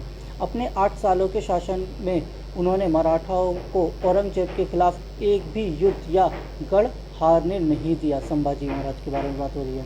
ठीक है, अब 1689 में यानी कि 1689 में यानी कि 1689 में आसपास संभाजी महाराज ने अपने सहकारियों को रणनीतिक बैठक के लिए संगमेश्वर में आमंत्रित किया। ठीक है, 1689 में संभाजी महाराज ने अपने सहकारियों को रणनीतिक बैठक के लिए संगमेश्वर में आमंत्रित किया ताकि मुगल साम्राज्य को हमेशा के लिए हटा सकें। ठीक है, लेकिन गनौजी सिकरे और औरंगजेब के कमांडर मुकरब खान, ठीक है, एक तो गनौजी सिकरे और मुकरर खान, ठीक है। अब संगमेश्वर में जब संभाजी महाराज बहुत कम लोगों के साथ होंगे तब आक्रमण करने की बारीकी से योजना बना रखी थी। इससे पहले औरंगजेब कभी भी संभाजी महाराज को पकड़ने में सफल नहीं हुआ था। ठीक है, लेकिन इस बार अंततः उसे सफलता मिल ही गई और 1 फरवरी 1689 यानी कि 1689 को उन्होंने संगमेश्वर में आक्रमण कर मुगलों ने संभाजी महाराज को कैदी बना लिया और उनके सलाहकार कवि कलाश, ठीक है, कवि कलाश को बहादुरगढ़ ले जाया गया। ठीक है, जहां औरंगजेब ने मुगलों के खिलाफ विद्रोह करने के लिए मार डाला। ठीक है, और 11 मार्च 1689 को उन्होंने संभाजी महाराज को मार दिया। ठीक है, और ये मारते भी देखो ऐसा है कि उनकी ज़बान काट देते हैं, आँख निकाल देते हैं इस तरीके से। ठीक है, ताकि और लोगों में डर पैदा हो। ठीक है, ये इस तरीके से संभाजी महाराज का तो उन्होंने मार दिया। अब आते हैं देखो राजा राम। ठीक है, राजा राम 1689 में से 1700 में। ठीक है, संभाजी की मृत्यु के बाद राजा राम को मराठा साम्राज्य का छत्रपति घोषित किया गया। राजा राम मुगलों के आक्रमण के भय से अपनी राजधानी रायगढ़ से जिंजी ले गए। ठीक है, और 1698 तक जिंजी मुगलों के विरुद्ध मराठा गतिविधियों का केंद्र रहा। ठीक है, जिंजी रहा। अब 1699 में यानी कि 1699 में सतारा मराठों की राजधानी बना। ठीक है, राजा राम सव्य को संभाजी के पुत्र शाहू का प्रतिनिधि मानकर गद्दी पर कभी नहीं बैठा। ठीक है, अब यानी कि राजा राम सव्य को संभाजी के पुत्र शाहू का प्रतिनिधि मानकर, ठीक है, शाहू जो कि संभाजी के बेटे हैं, जो कि मुगल के कब्जे में रहते हैं, उनका प्रतिनिधि मानकर गद्दी पर कभी नहीं बैठा। राजा राम के नेतृत्व में मराठाओं ने मुगलों के विरुद्ध स्वतंत्रता के लिए अभियान शुरू किया। ठीक है, अब देखो राजा राम के नेतृत्व में मराठाओं ने मुगलों के विरुद्ध स्वतंत्रता के लिए अभियान शुरू किया और 1700 तक चलता रहा। राजा राम की मृत्यु के बाद 1700 ईस्वी में उसी की विधवा पत्नी ताराबाई ने अपने 4 वर्षीय पुत्र शिवाजी द्वितीय को गद्दी पर बैठाया और मुगलों के विरुद्ध संघर्ष जारी रखा। ठीक है, अब आती हैं ताराबाई। ठीक है, ताराबाई बहुत मतलब स्ट्रांग लेडी मानी जाती है मराठा साम्राज्य में। ठीक है, अब शिवाजी द्वितीय 1700 से 1707 तक। ठीक है, राजा राम की विधवा पत्नी ताराबाई ने अपने 4 वर्षीय पुत्र शिवाजी द्वितीय को गद्दी पर बैठाया और मुगलों के विरुद्ध संघर्ष जारी रखा। उन्होंने ही कुछ समय तक मुगलों के खिलाफ मराठा साम्राज्य की कमान संभाली और 1705 में उन्होंने नर्मदा नदी भी पार कर दी। ठीक है, और मालवा में प्रवेश कर लिया ताकि मुगल साम्राज्य पर अपना प्रभुत्व जमा सकें। ठीक है, ये भी अपना मतलब इतनी ज़्यादा स्ट्रांग लेडी कि देखो अपने साम्राज्य के साथ साथ अपने विस्तार कर अपने बचा तो रही है अपने साम्राज्य और विस्तार करने की वजह से नर्मदा नदी भी पार कर दी थी। ठीक है, अब आते हैं छत्रपति शाहू महाराज। ठीक है, अब देखो औरंगजेब का समय चला गया, बहादुर शाह आ गए थे। बहादुर शाह ने देखो 1707 में अंग्रेजी की मृत्यु के बाद संभाजी महाराज के बेटे, ठीक है, यानी कि शिवाजी के पोते, संभाजी महाराज के तो बेटे हैं जिन्हें मार दिया था। ठीक है, और शिवाजी के पोते को मराठा साम्राज्य के नए शासक बहादुर शाह प्रथम ने रिहा कर दिया। ठीक है, बहादुर शाह यहाँ पे कौन ही आएगा, क्या आएगा, ने, ठीक है, ने छत्रपति शाहू महाराज को रिहा कर दिया। लेकिन इस परिस्थिति में रिहा किया गया कि वे मुगल कानून का पालन करें। रिहा होते ही शाहू ने तुरंत मराठा सिंहासन की मांग की और अपनी चाची ताराबाई और उनके बेटे को चुनौती दी, जिसके चलते एक मुगल मराठा युद्ध की शुरुआत हो गई। ठीक है, क्योंकि अब 2 ग्रुपों में बट गया था। अब 1707 में सतारा और कोल्हापुर राज्य की स्थापना की गई, क्योंकि उत्तराधिकारी के चलते मराठा साम्राज्य में ही वाद विवाद होने लगे थे। लेकिन अंत में शाहू जी शाहू को ही मराठा साम्राज्य का नया छत्रपति बनाया गया, लेकिन उनकी माता अभी भी मुगलों के ही कब्जे में थी। लेकिन अंततः जब मराठा साम्राज्य पूरी तरह से सशक्त हो गया, तब शाहू ने अपनी मां को भी रिहा करने में सफल हुए। ठीक है, शाहू जी महाराज ने अपनी माता को भी रिहा कर लिया। शाहू ने 1713 में बालाजी को, ठीक है, बालाजी को पेशवा के पद पर नियुक्त किया। बालाजी विश्वनाथ की नियुक्ति के साथ ही पेशवा पद शक्तिशाली हो गया। ठीक है, छत्रपति नामात्र का शासक रह गया। शाहू के शासन काल में रघुजी भोसले ने पूर्व यानी कि उस समय का जो बंगाल था में मराठा साम्राज्य का विस्तार किया। ठीक है, शाहू जी के शासनकाल में जो रघुजी भोसले ने जो वर्तमान में बंगाल है, ठीक है, में मराठा साम्राज्य का विस्तार किया। सेनापति धाबड़े ने पश्चिम में विस्तार किया। ठीक है, पूरब में कौन कर रहा है? रघुजी भोसले, और पश्चिम में सेनापति धाबड़े ने विस्तार किया। पेशवा बाजीराव और उनके 3 मुख्य पवार, ठीक है, होलकर, ठीक है, पेशवा बाजीराव उनके 3 मुख्य पवार यानी कि धार, होलकर, इंदौर।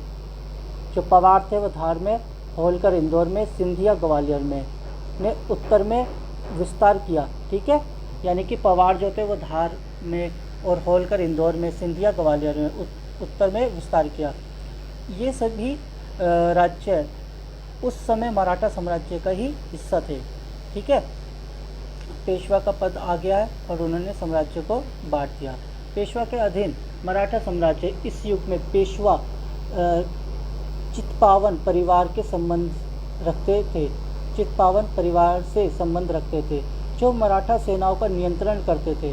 ठीक है, और बाद में वही मराठा साम्राज्य के शासक बने।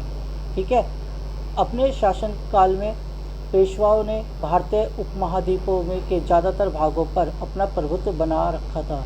ठीक है, ज़्यादातर भाग पे अपना प्रभुत्व बना रखा था। बालाजी विश्वनाथ 1713 से 1720 तक। बालाजी विश्वनाथ एक ब्राह्मण थे। बालाजी विश्वनाथ ने अपने राजनीतिक जीवन एक छोटे से राजस्व अधिकारी के रूप में शुरू किया था। 1713 में शाहू जी ने पेशवा बालाजी विश्वनाथ की नियुक्ति की थी। उसी समय ये पेशवा का कार्यकाल ही सुप्रीम बन गया। शाहू जी महाराज मुख्य व्यक्ति बने। ठीक है, मुख्य व्यक्ति बने। उनकी पहली सबसे बड़ी उपलब्धि 1714 में कन्होजा अंग्रे के साथ लानावल की संधि का समापन करना थी। लानावल की संधि का समापन करनी थी, जो कि पश्चिम समुद्र तट के सबसे शक्तिशाली नौसेना मुखिया के में से एक थे। ठीक है, पश्चिमी उसके मुख्य कौन थे? ये जो कन्होजा आंग्रे, ठीक है, के साथ लानावल की संधि का समापन करना थी, जो कि पश्चिमी समुद्र तट के सबसे शक्तिशाली नौसेना मुखिया थे। बाद में वे मराठा में ही शामिल हो गए। ठीक है, वो भी मराठा में शामिल हो गए थे, कन्होजा आंग्रे। 1719 में मराठाओं की सेना ने दिल्ली पर हल्ला बोला और डेक्कन के मुगल गवर्नर सईद हुसैन अली के मुगल साम्राज्य को परास्त किया। ठीक है, जो दक्कन के मुगल गवर्नर सईद हुसैन अली थे, अली के मुगल साम्राज्य को परास्त किया। सईद हुसैन अली को उन्होंने परास्त कर दिया। ठीक है, ताकि तभी उसी समय पहली बार मुगल साम्राज्य को अपनी कमज़ोर ताकत का एहसास हुआ। ठीक है, अब बाजीराव प्रथम आते हैं। ठीक है, बालाजी विश्वनाथ के बाद कौन आते हैं? बाजीराव प्रथम। ठीक है, ये बाजीराव प्रथम वही हैं जो मस्तानी मूवी में 1720 से 1740। बालाजी विश्वनाथ की 1720 में मृत्यु के बाद उनके पुत्र बाजीराव प्रथम को शाहू ने पेशवा नियुक्त किया। बाजीराव प्रथम के पेशवा काल में मराठा साम्राज्य की शक्ति चरमोत्कर्ष पर पहुंच गई। 1724 में सुकर खेड़ा के युद्ध में मराठाओं की मदद से निज़ाम उल मुल्क ने दक्कन में मुगल सूबेदार मुबारिज़ खान को परास्त किया कर एक स्वतंत्र साम्राज्य की स्थापना की। ठीक है, अब देखो सुकरखेड़ा के युद्ध में, ठीक है, 1724 में क्या आ रहा है, सुकरखेड़ा के युद्ध में मराठाओं की मदद से, ठीक है, निज़ाम उल मुल्क ने दक्कन में मुगल जो दक्कन में मुगल सूबेदार थे मुबारिस खान को परास्त कर स्वतंत्र साम्राज्य की स्थापना की। ठीक है, अब निज़ाम उल मुल्क ने अपनी स्थिति मजबूत करने के बाद मराठाओं के विरुद्ध कार्रवाई शुरू कर दी। बाजीराव प्रथम ने 1728 में पालखेड़ा के युद्ध में निज़ामुल मुल्क को पराजित किया। देखो पहले उनका साथ देते हैं निज़ामुल मुल्क का, और उन्हें किसे हराते हैं, सूबेदार मुबारिस खान को। ठीक है, मुबारिस खान को, जो दक्कन के उस समय के वो हैं मुग़ल के, मतलब एक तरीके से जो उस समय के जो मुग़ल का सूबेदार थे ना, वो थे मुबारिस खान। ठीक है, अब ये पहले तो निज़ामुल मुल्क की सहायता करते हैं, अब बाद में निज़ामुल मुल्क जब उनके मतलब मजबूत हो जाता तो उन पर आक्रमण करता, तो मुग़ल उन्हें निज़ामुल मुल्क ने अपनी स्थिति मजबूत करने के बाद मराठों के विरुद्ध कार्रवाई शुरू की, और बाजीराव प्रथम ने 1728 में पालखेड़ा, ठीक है, पालखेड़ा के युद्ध में निज़ामुल मुल्क को भी पराजित किया। ठीक है, 1728 में। अब 1728 में ही निज़ाम उल मुल्क, ठीक है, बाजीराव प्रथम के बीच एक मुंशी शिव गांव की संधि हुई। ठीक है, पहले युद्ध होता है पालखेड़ा के युद्ध में, निज़ाम उल मुल्क जब हार जाते हैं तो मुंशी शिव गांव की संधि हुई, जिसमें निज़ाम ने मराठाओं को चोट और सरतुष्मुखी देने का स्वीकार किया। बाजीराव प्रथम ने शिवाजी की गुरिल्ला युद्ध प्रणाली को अपनाया। ठीक है, बाजीराव जो प्रथम थे, इन्होंने शिवाजी जो की गुरिल्ला युद्ध पद्धति थी उसे ही अपनाया। 1729 में बाजीराव प्रथम ने पुर्तगालियों से सालीसेट और बेसिन छीन लिया। ठीक है, बाजीराव पुर्तगालियों से क्या करा, सालीसेट और बेसिन छीन लिया। बालाजी बाजीराव प्रथम ने, ठीक है, बालाजी बाजीराव प्रथम ने ग्वालियर के सिंधिया गायकवाड़, ठीक है, इंदौर के होलकर और नागपुर के भोसले शासक को सम्मानित कर एक मराठा मंडल की स्थापना करी। मतलब छोटे छोटे उसमें ग्रुपों में बांट दिए थे मराठा साम्राज्य को। 1740 तक अपनी मृत्यु से पहले उन्होंने कुल 41 युद्ध की लड़ाई की, और उनमें से वे एक भी युद्ध नहीं हारे। ठीक है, ये बाजीराव थे फर्स्ट। ठीक है, अब आते हैं बालाजी बाजीराव 1740 से 1761 तक। बाजीराव प्रथम की मृत्यु के बाद बालाजी बाजीराव नया पेशवा बना। नाना साहेब के नाम से भी जाना जाता है, यानी कि नाना साहेब का किसका नाम भी लिया जाता है, बालाजी बाजीराव को। ठीक है, जो बाजीराव के बेटे हैं, बालाजी बाजीराव को नाना साहब के नाम से भी जाना जाता है। 1750 में रघुजी भोसले की मध्यस्थता से राजा राम द्वितीय के मध्य सांगला की संधि हुई। ठीक है, अब देखो यहाँ पर क्या होता है, 1750 में रघुजी भोसले की मध्यस्थता से, जो रघुजी भोसले हैं वो मध्यस्थता कराते हैं, मध्यस्थता से राजा राम द्वितीय के मध्य संगोला की संधि हुई। संगोला की संधि किससे हुई है, राजा राम द्वितीय से। ठीक है, और किसकी मदद से, रघुजी भोसले की वजह से। ठीक है, मध्यस्थता से राजा राम द्वितीय से संगोला की संधि हुई। इस संधि के द्वारा पेशवा मराठा साम्राज्य का वास्तविक प्रधान बन गया। ठीक है, वास्तविक प्रधान कौन बन गया, पेशवा। ठीक है, मराठा का छत्रपति नाम मात्र का राजा रह गया। ठीक है, अब बालाजी बाजीराव पेशवा काल में पूना मराठा राजनीति पर केंद्र हो गया। ठीक है, अब बालाजी बाजीराव पेशवा काल में, जो बालाजी बाजीराव का पेशवा काल है उसमें पूना जो है मराठा राजनीति का केंद्र हो गया, पूना। ठीक है, बालाजी बाजीराव के शासनकाल में 1761 में पानीपत का तृतीय युद्ध हुआ। यह युद्ध मराठा और अहमद शाह अब्दाली के बीच हुआ, अहमद शाह अब्दाली के बीच में। ठीक है, और कौन लड़ रहा है, बालाजी बाजीराव। ठीक है, बालाजी बाजीराव। पानीपत का तृतीय युद्ध दो कारण। प्रथम, नादिर शाह की भांति अहमद शाह अब्दाली भी भारत को लूटना चाहता था। दूसरा, मराठा हिंदू पातशाही की भावनाओं से प्रेरित होकर दिल्ली पर अपना प्रभाव स्थापित करना चाहते थे। ठीक है, मतलब कि उन्होंने पहले संधि कर रखी थी ना, भारी कमांडों से बचाना है, तो वो सोच रहे थे कि अब हम इन्हें हराकर हम इन्हें भी इनसे भी शक्तिशाली बन जाएंगे। ठीक है, अब पानीपत के युद्ध में बालाजी बाजीराव ने अपने नाबालिग बेटे विश्वासराव, ठीक है, विश्वासराव इनके बेटे थे, ठीक है, नेतृत्व में एक शक्तिशाली सेना भेजी, किंतु वास्तविक सेनापति जो विश्वासराव का चचेरा भाई सदाशिव भाऊ था, ठीक है, जो उसका चचेरा भाई जो था सदाशिव भाऊ, इस युद्ध में मराठाओं से की पराजय हुई, ठीक है, वो मर जाते हैं विश्वासराव, ठीक है, और विश्वासराव और सदाशिव राव सहित 28,000 सैनिक मारे गए, यानी कि विश्वासराव भी मारे गए और सदाशिव राव भी, ठीक है, विश्वासराव और सदाशिव दोनों मारे जाते हैं, और इसी सदमे में ये बालाजी बाजीराव भी इनकी भी मृत्यु हो जाती है। ठीक है, अब आते हैं देखो माधवराव 1761 में 1772 तक, ठीक है, पानीपत के तीसरे युद्ध में मराठाओं की पराजय के बाद माधवराव पेशवा बनाया गया। माधवराव की सबसे बड़ी सफलता मालवा और बुंदेलखंड की विजय थी, ठीक है, मालवा और बुंदेलखंड की विजय किसकी थी सबसे बड़ी? माधवराव की। माधवराव ने 1763 में उदयगिरी के युद्ध में हैदराबाद के निज़ाम को पराजित करा, हैदराबाद के निज़ाम को पराजित करा किसमें? उदयगिरी के युद्ध में, ठीक है। अब माधवराव और निज़ाम के बीच राक्षस भवन की संधि हुई, ठीक है। अब ये भी क्वेश्चन आता है, निज़ाम और माधवराव के बीच कौन सी संधि हुई है? राक्षस भवन की संधि हुई।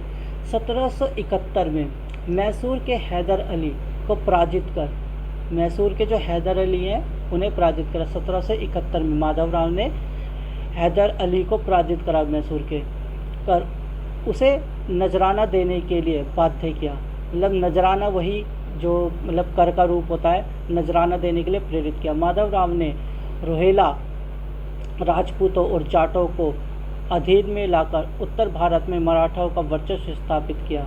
1771 में माधवराव के शासनकाल में मराठा निवासित मुगल बादशाह शाह आलम को दिल्ली की गद्दी पर बैठाकर पेंशन भोगी बना दिया, ठीक है।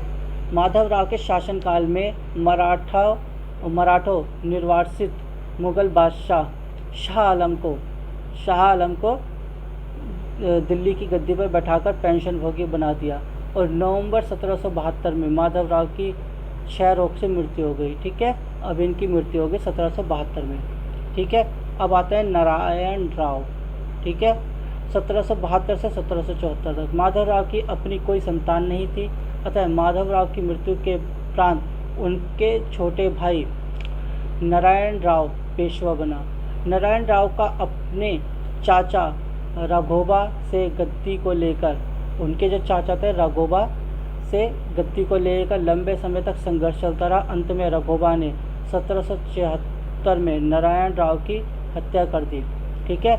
अब माधव नारायण 1774 से 1796 तक, यानी कि 96 तक, ठीक है। 1774 में पेशवा नारायण राव की हत्या के बाद उसके पुत्र माधवराव नारायण, ठीक है, नारायण राव की मृत्यु के बाद माधवराव नारायण का पेशवा की गद्दी पर बैठाया गया। इसके समय में नाना फडणवीस के नेतृत्व में एक काउंसिल ऑफ रीजेंसी का गठन किया, काउंसिल ऑफ रीजेंसी का गठन किया। किसके? नाना फडणवीस के नेतृत्व में एक काउंसिल ऑफ रीजेंसी का गठन किया, जिसके हाथों में वास्तविक प्रशासन था। इसके काल में प्रथम एंग्लो मराठा युद्ध हुआ। 17 मई 1782 को सालबाई की संधि द्वारा भारत एंग्लो मराठा युद्ध समाप्त हो गया। देखो, मराठा और एंग्लो युद्ध होता है, उसकी सालबाई की संधि के द्वारा पहला युद्ध खत्म हो जाता है। यह संधि ब्रिटिश इंडिया कंपनी और मराठा साम्राज्य के बीच हुई। टीपू सुल्तान को 1792 में तथा हैदराबाद के निज़ाम को 1795 में परास्त करने के बाद मराठा शक्ति एक बार फिर पुनः स्थापित हो गई। यानी कि 1792 में किसे? टीपू सुल्तान को, और 1795 में हैदर के निज़ाम को। 92 में किसे? टीपू सुल्तान, ठीक है, और हैदराबाद के निज़ाम को 1795 में पराजित करने के बाद एक बार फिर से वो आ गए, ठीक है। बाजीराव द्वितीय 1796 से 1818 तक। माधवराव नारायण की मृत्यु के बाद रघोबा का पुत्र बाजीराव द्वितीय रघोबा का पुत्र बाजीराव द्वितीय का पेशवा बना। बाजीराव द्वितीय पेशवा बना। इसकी अकुशल नीतियों के कारण मराठा संघ में आपस मतभेद उत्पन्न हो गए और 1802 में बाजीराव द्वितीय के बेसिन की संधि के द्वारा, ठीक है, अब बाजीराव द्वितीय ने क्या करी है, बेसिन की संधि, ठीक है, बेसिन की संधि और अंग्रेजों की सहायक संधि स्वीकार कर लेने के बाद मराठा का आपसी विवाद अटल पर आ गया। सिंधिया तथा भोसले ने अंग्रेजों के साथ की गई इस संधि का कड़ा विरोध किया, ठीक है, सिंधिया और भोसले, ठीक है। अब इन्होंने विरोध करा और तृतीय एंग्लो मराठा युद्ध बाजीराव द्वितीय के शासनकाल में हुआ, ठीक है, दूसरा और तीसरा युद्ध हो गया इनके शासनकाल में।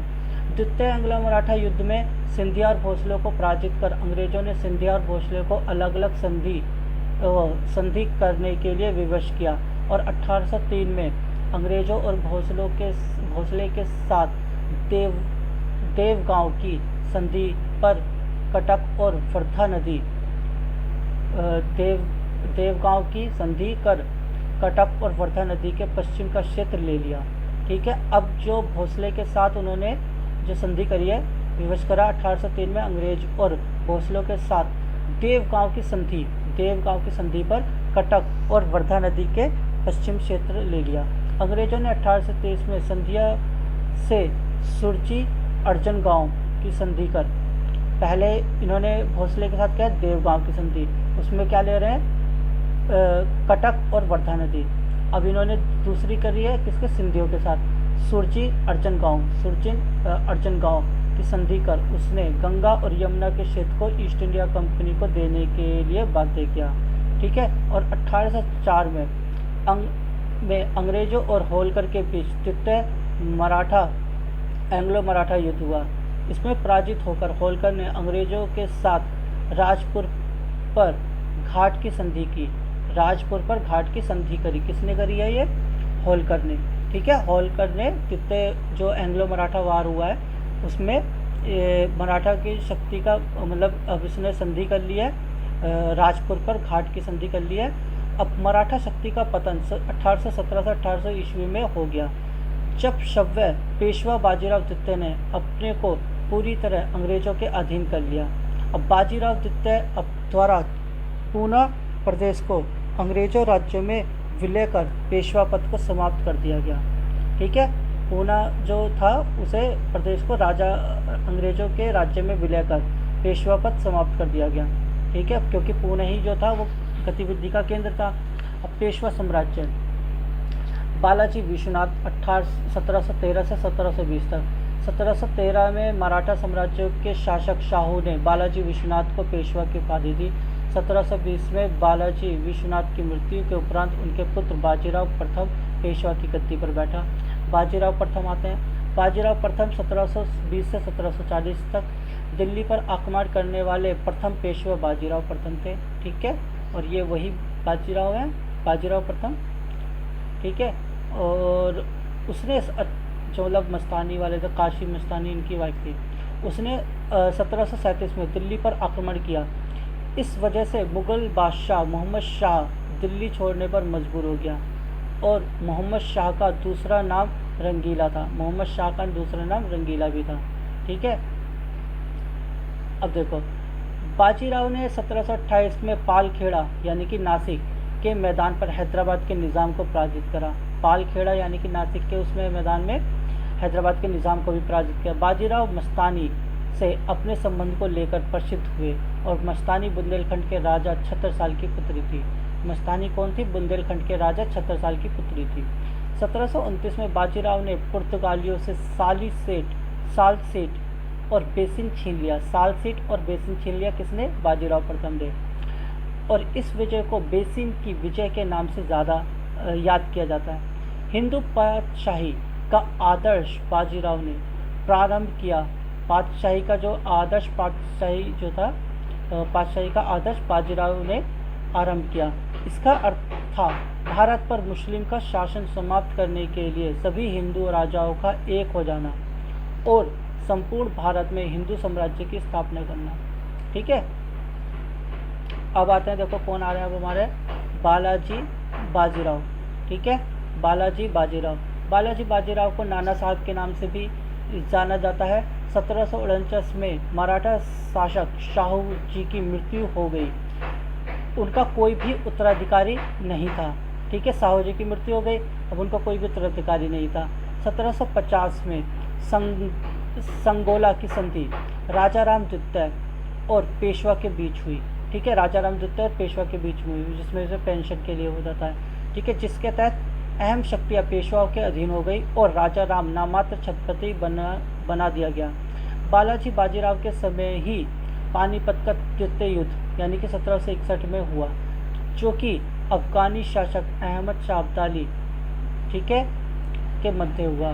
पानीपत के इस द्वितीय युद्ध में बालाजी बाजीराव और उनका बड़ा पुत्र विश्वासनाथ राव, ठीक है, मारा गया।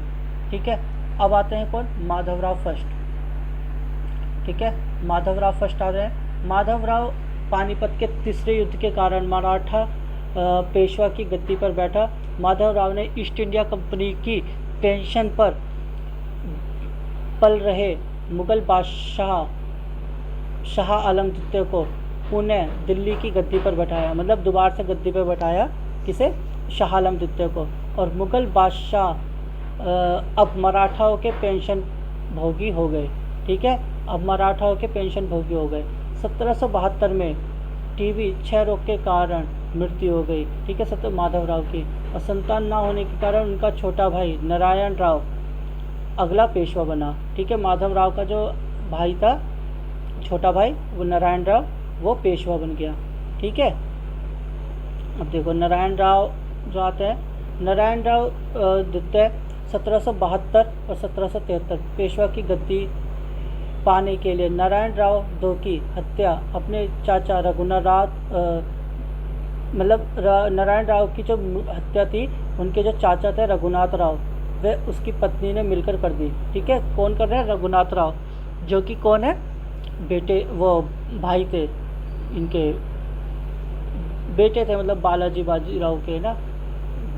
रघुनाथ राव कुछ अल्प समय के लिए रघुनाथ राव पेशवा तो बना, परंतु कुछ ही समय बाद नारायण राव द्वितीय की पत्नी ने अपने पुत्र को पेशवा बनाने के लिए नाना फडणवीस की सहायता से रघुनाथ राव को पद से हटा दिया। ठीक है, नाना फडणवीस की मदद से इन्होंने गद्दी से हटा दिया रघुनाथ राव को। अब माधव राव नारायण द्वितीय 1774 से 1796। ठीक है, पेशवा माधवराव की कम आयु होने के कारण मराठा राज्य की देखरेख 12 भाई सभा नाम की 12 सदस्यों की एक परिषद करती थी। ठीक है, अब माधवराव नारायण राव जो थे द्वितीय, उनकी आयु कम थी, तो इसी कारण से मराठा राज्य की देखरेख 12 भाई सभा नाम की एक 12 सदस्यों की एक परिषद ने करी। इस परिषद के दो मुख्य सदस्य थे, महादजी सिंधिया और नाना फडणवीस। उसी के समय प्रथम एंग्लो मराठा युद्ध हुआ 1775 से 1782 में। प्रथम एंग्लो मराठा युद्ध का कारण रघुनाथ राव का पद से हटाने के बाद ब्रिटिशों के पास मदद मांगने के लिए आना और सालबाई की संधि से यह युद्ध समाप्त हुआ। ठीक है, अब जो रघुनाथ राव है वो मराठा वो उसकी तरफ हो गए, अंग्रेजों की तरफ, और वही ये युद्ध करवा रहे हैं माधवराव नारायण द्वितीय से। ठीक है, अपना मतलब गद्दी लेने के लिए। ठीक है, अब आते हैं बाजीराव सेकंड जो थे अंतिम पेशवा था तथा वे अंग्रेजों की सहायता प्राप्त कर पेशवा बना था। ठीक है, ये रघुनाथ राव के बेटे हैं, ये बाजीराव। ठीक है, अब मराठा साम्राज्य के पतन में सर्वाधिक योगदान इसी का था। बाजीराव द्वितीय लॉर्ड वेलेज़ली द्वारा शुरू की गई सहायक संधि को स्वीकार करने वाला प्रथम मराठा सहायक था। ठीक है, वेलेज़ली की जो एक वो थी ना, सहायक संधि को स्वीकार करने वाला प्रथम मराठा था। दूसरा एंग्लो मराठा युद्ध इसी के समय हुआ। यह युद्ध राजपूत घाट की संधि से समाप्त हुआ। ठीक है, अब तीसरा एंग्लो मराठा युद्ध भी इसी के कार्यकाल में हुआ। इस युद्ध के परिणाम स्वरूप पेशवा के पद को समाप्त कर दिया गया और बाजीराव द्वितीय को कानपुर के निकट बेठूर में पेंशन देकर भेज दिया गया। बेठूर में पेंशन देकर भेज दिया गया बाजीराव द्वितीय को। अब बाजीराव द्वितीय को तो पेंशन मिल रही है, पर उनके बेटे को वो नहीं मिलती, नाना साहब को। ठीक है, अब आता है एंग्लो मराठा युद्ध। भारत के इतिहास में 3 मराठा एंग्लो युद्ध हुए। ये तीनों 1775 से 1818 के मध्य हुए। 1775 से 1818 के मध्य हुए। ये युद्ध ब्रिटिश सेनाओं और मराठा महासंघ के बीच हुए। इन युद्ध का परिणाम यह हुआ कि मराठा संघ महासंघ का पूरी तरह से विनाश हो गया। ठीक है, अब हमारे पास क्या आते हैं, ये उनकी पृष्ठभूमि युद्ध की।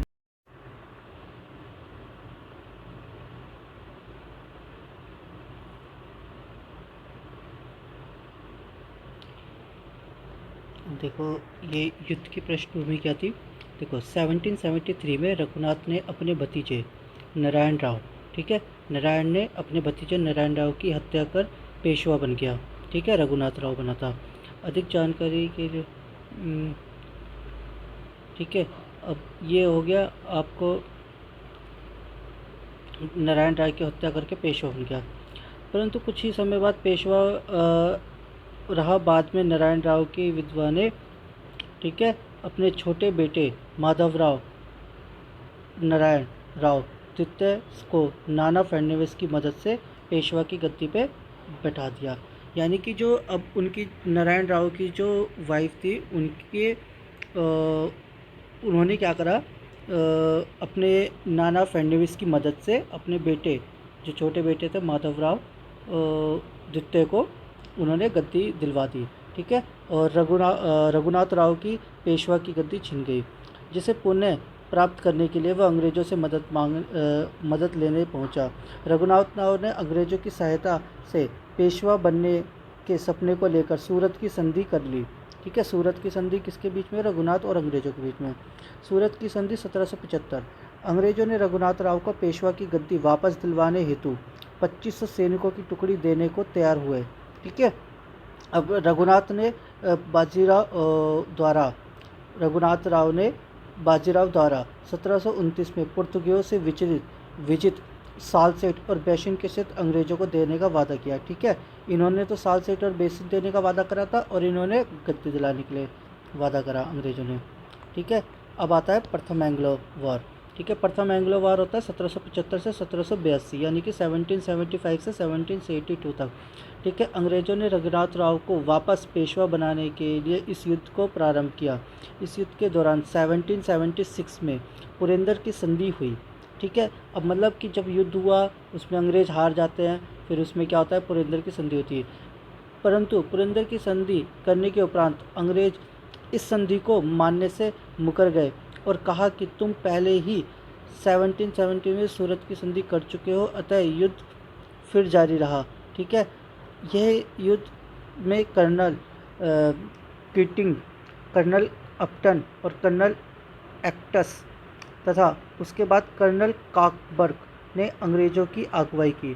ठीक है, किस किस ने करी है, colonel Keating, colonel Upton, colonel एक्टस और कॉकबर्ग ने अंग्रेज़ों की उसकी मतलब अगुवाई करी।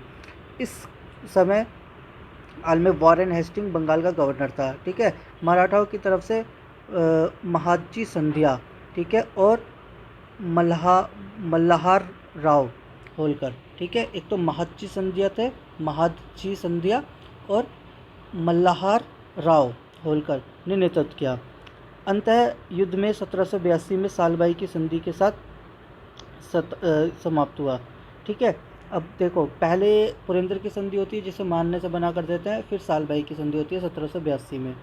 ठीक है, अब सालबाई की संधि क्या थी, सालबाई की संधि, इस संधि के अंदर अंग्रेज़ों ने रघुनाथ की मदद करने से इनकार कर दिया और तथा उसे 25,000 मासिक पेंशन देने स्वीकार किया। ठीक है, 25,000 पेंशन दी किसे, रघुनाथ राव को। माधव नारायण राव द्वितीय को ही अगला पेशवा माना गया है ना। तभी यह भी तय हुआ कि अंग्रेज और मराठाओं के मध्य अगले 20 वर्ष तक कोई भी युद्ध नहीं होगा।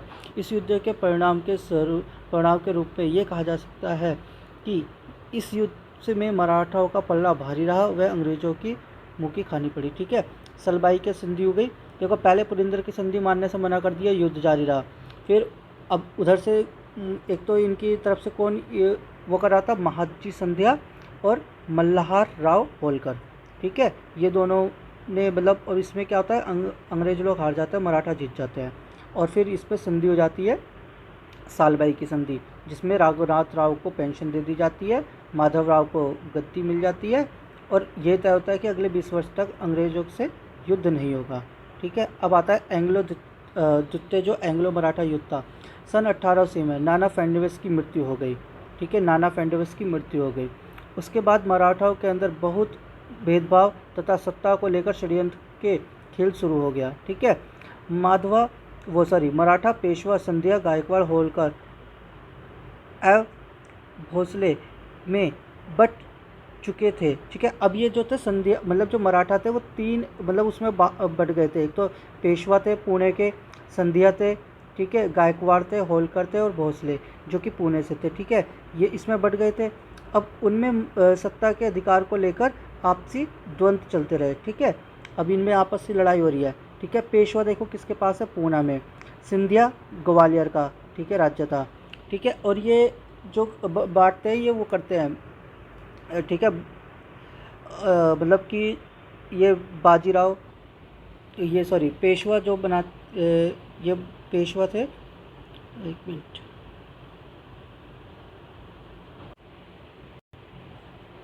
ठीक है, अब ये बता देता हूँ जी। ये जो बांटते हैं ना 5 भागों में, ये जो बांटते हैं पेशवा, संध्या, गायकवाड़, होलकर और ये इन्हें जो बांटते हैं, ये बांटते हैं बाजीराव फर्स्ट। ठीक है, बाजीराव फर्स्ट बांटते हैं इन लोगों को आपस में, मतलब जो प्रमुख मराठा क्षेत्र था इन्हें बांट देते हैं। ठीक है, अब ये बट गए। ठीक है, अब होलकर और पेशवा के बीच लड़ाई होना एक आम बात थी। ठीक है, होलकर और पेशवा के बीच में लड़ाई होना, होलकर ने बाजीराव द्वितीय को हटाकर विनायक राव को पुणे में पेशवा की गद्दी बैठा दिया। ठीक है, होलकर ने क्या करा, बाजीराव द्वितीय को हटाकर किसको बैठा दिया, विनायक राव को। तब बाजीराव द्वितीय अपने पिता रघुनाथ राव की भांति अंग्रेजों से मदद मांगने बेसिन। ठीक है, अब ये जो बाजीराव द्वितीय ना, रघुनाथ राव के बेटे, ठीक है, अंग्रेजों से मदद मांगी थी रघुनाथ राव ने, और बाजीराव के पहले से ही अच्छे इनके संबंध थे तो अंग्रेजों के।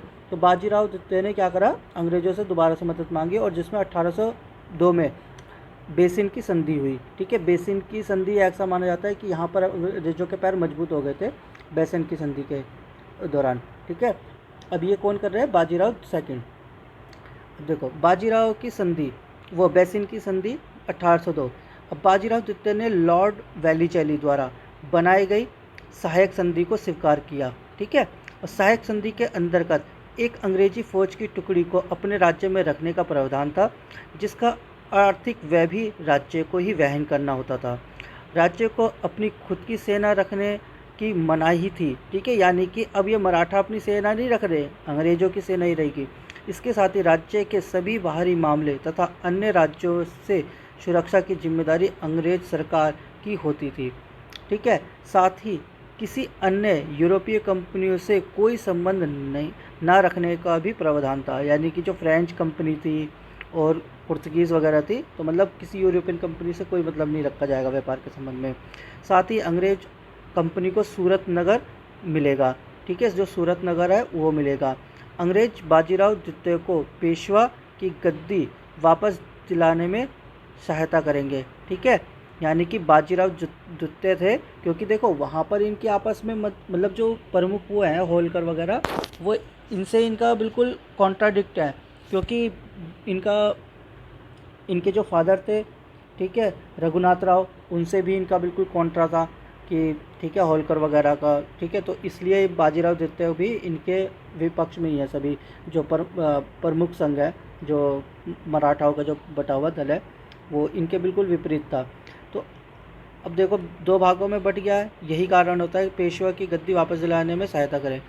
नाना फर्नांडिस अपने जीवन काल में ही सहायक संधि के पीछे छिपे अंग्रेजों के कुटिल मकसद को भाप चुके थे, अतः उन्होंने इस संधि को पहले ही ठुकरा दिया था। परंतु जब बाजीराव द्वितीय द्वारा इस संधि को स्वीकार कर लिया गया, तब मराठाओं ने अपने अस्तित्व को खतरे में पाया और सभी ने मिलकर एक साथ एक विरोध किया। इस युद्ध में अंग्रेजों का एक तरफ से लॉर्ड वेलिजली के नेतृत्व में युद्ध लड़ा गया और मराठाओं की तरफ से विभिन्न सरदारों ने अगुवाई की। मतलब जो बटे हुए दल थे ना, उन्होंने एक तरफ से इस युद्ध के परिणाम के रूप में ही कहा जा सकता है कि इस युद्ध में अंग्रेज़ों का पलड़ा भारी रहा, मराठाओं की हार हो गई। तो मुख्य कारण उनमें एकता का अभाव था, ठीक है। और कहने को तो सभी मराठा साथ थे, लेकिन अपनी आंतरिक कलह के कारण एकजुट होकर लड़ ना सके। अंग्रेज़ों की सहायता से बाजीराव द्वितीय को पेशवा की गद्दी वापस मिल गई, ठीक है। यह युद्ध 1806 में राजापुर घाट की संधि के साथ समाप्त हुआ। राजापुर घाट की संधि के साथ सेकंड जो एंग्लो मराठा वार हो रहा है वो ख़त्म हो रहा है 1806 में, ठीक है। अब जो तीसरा एंग्लो मराठा वार है, जिसे हम पिंडारियों का युद्ध भी कहते हैं, ठीक है। तो एंग्लो मराठा वार, इस समय तक मराठा काफ़ी कमज़ोर हो चुके थे और अंग्रेज इस बात का फ़ायदा उठाने के लिए युद्ध का बहाना ढूंढ रहे थे, ठीक है। एक घटना के अनुसार पेशवा के एक मंत्री थे गायकवाड़ के दूत की हत्या कर दी, जिस कारण अंग्रेज़ों को बहाना मिल गया और एंग्लो मराठा तृतीय युद्ध की घोषणा कर दी। इस युद्ध में अंग्रेज़ों ने लॉर्ड मार्किवर्स हेस्टिंग, ठीक है, यानी कि हम लॉर्ड हेस्टिंग बोल सकते हैं, कि नेतृत्व में युद्ध लड़ा और मराठाओं की तरफ से बाजीराव द्वितीय और अन्य मराठा सरदार की अगुवाई की। यह युद्ध पूना की संधि से समाप्त हुआ। पूना की संधि, ठीक है। पूना की संधि क्या थी? देखिए, पूना की संधि कुछ नहीं थी, अंग्रेज़ों द्वारा पेशवा का पद समाप्त कर दिया गया। अंतिम पेशवा बाजीराव द्वितीय को कानपुर के निकट बेठूर में पेंशन देकर भेज दिया गया, जहां 1893 में उनकी मृत्यु हो गई। 1893 में उनकी मृत्यु हो गई। बाजीराव की मृत्यु के बाद उनके दत्तक पुत्र धोंतू पंत, ठीक है, द्वारा भी अंग्रेज़ों से पेंशन की मांग की गई, परंतु अंग्रेज़ों द्वारा मना कर दिया गया। अच्छा, ये जो धोंतू पंत है ना, इनको ही वो बोला जाता है नाना साहब, ठीक है। नाना साहब जो थे, ठीक है, इन्हें ही बोला जाता है, ठीक है। धोंतू पंत ने 1857 में रानी लक्ष्मीबाई और तात्या टोपे के साथ अंग्रेज़ों के खिलाफ विद्रोह में भी भाग लिया, ठीक है। ये धोंतू पंत जो है ये नाना साहब ही हैं, ठीक है। तो नाना साहब ने 1857 की क्रांति में क्यों भाग लिया रानी लक्ष्मीबाई के साथ और तात्या टोपे के साथ? क्योंकि इनकी पेंशन भी बंद हो गई और इन्हें पेशवा का पद भी नहीं मिला, ठीक है, ये कारण था, ठीक है। और पूना की संधि में इनका पेशवा का पद खत्म हुआ था, ठीक है। और पेंशन तब नहीं ख़त्म हुई थी, पेंशन बाद में ख़त्म करी, ठीक है। ये था हमारा मराठा साम्राज्य का, ठीक है। तो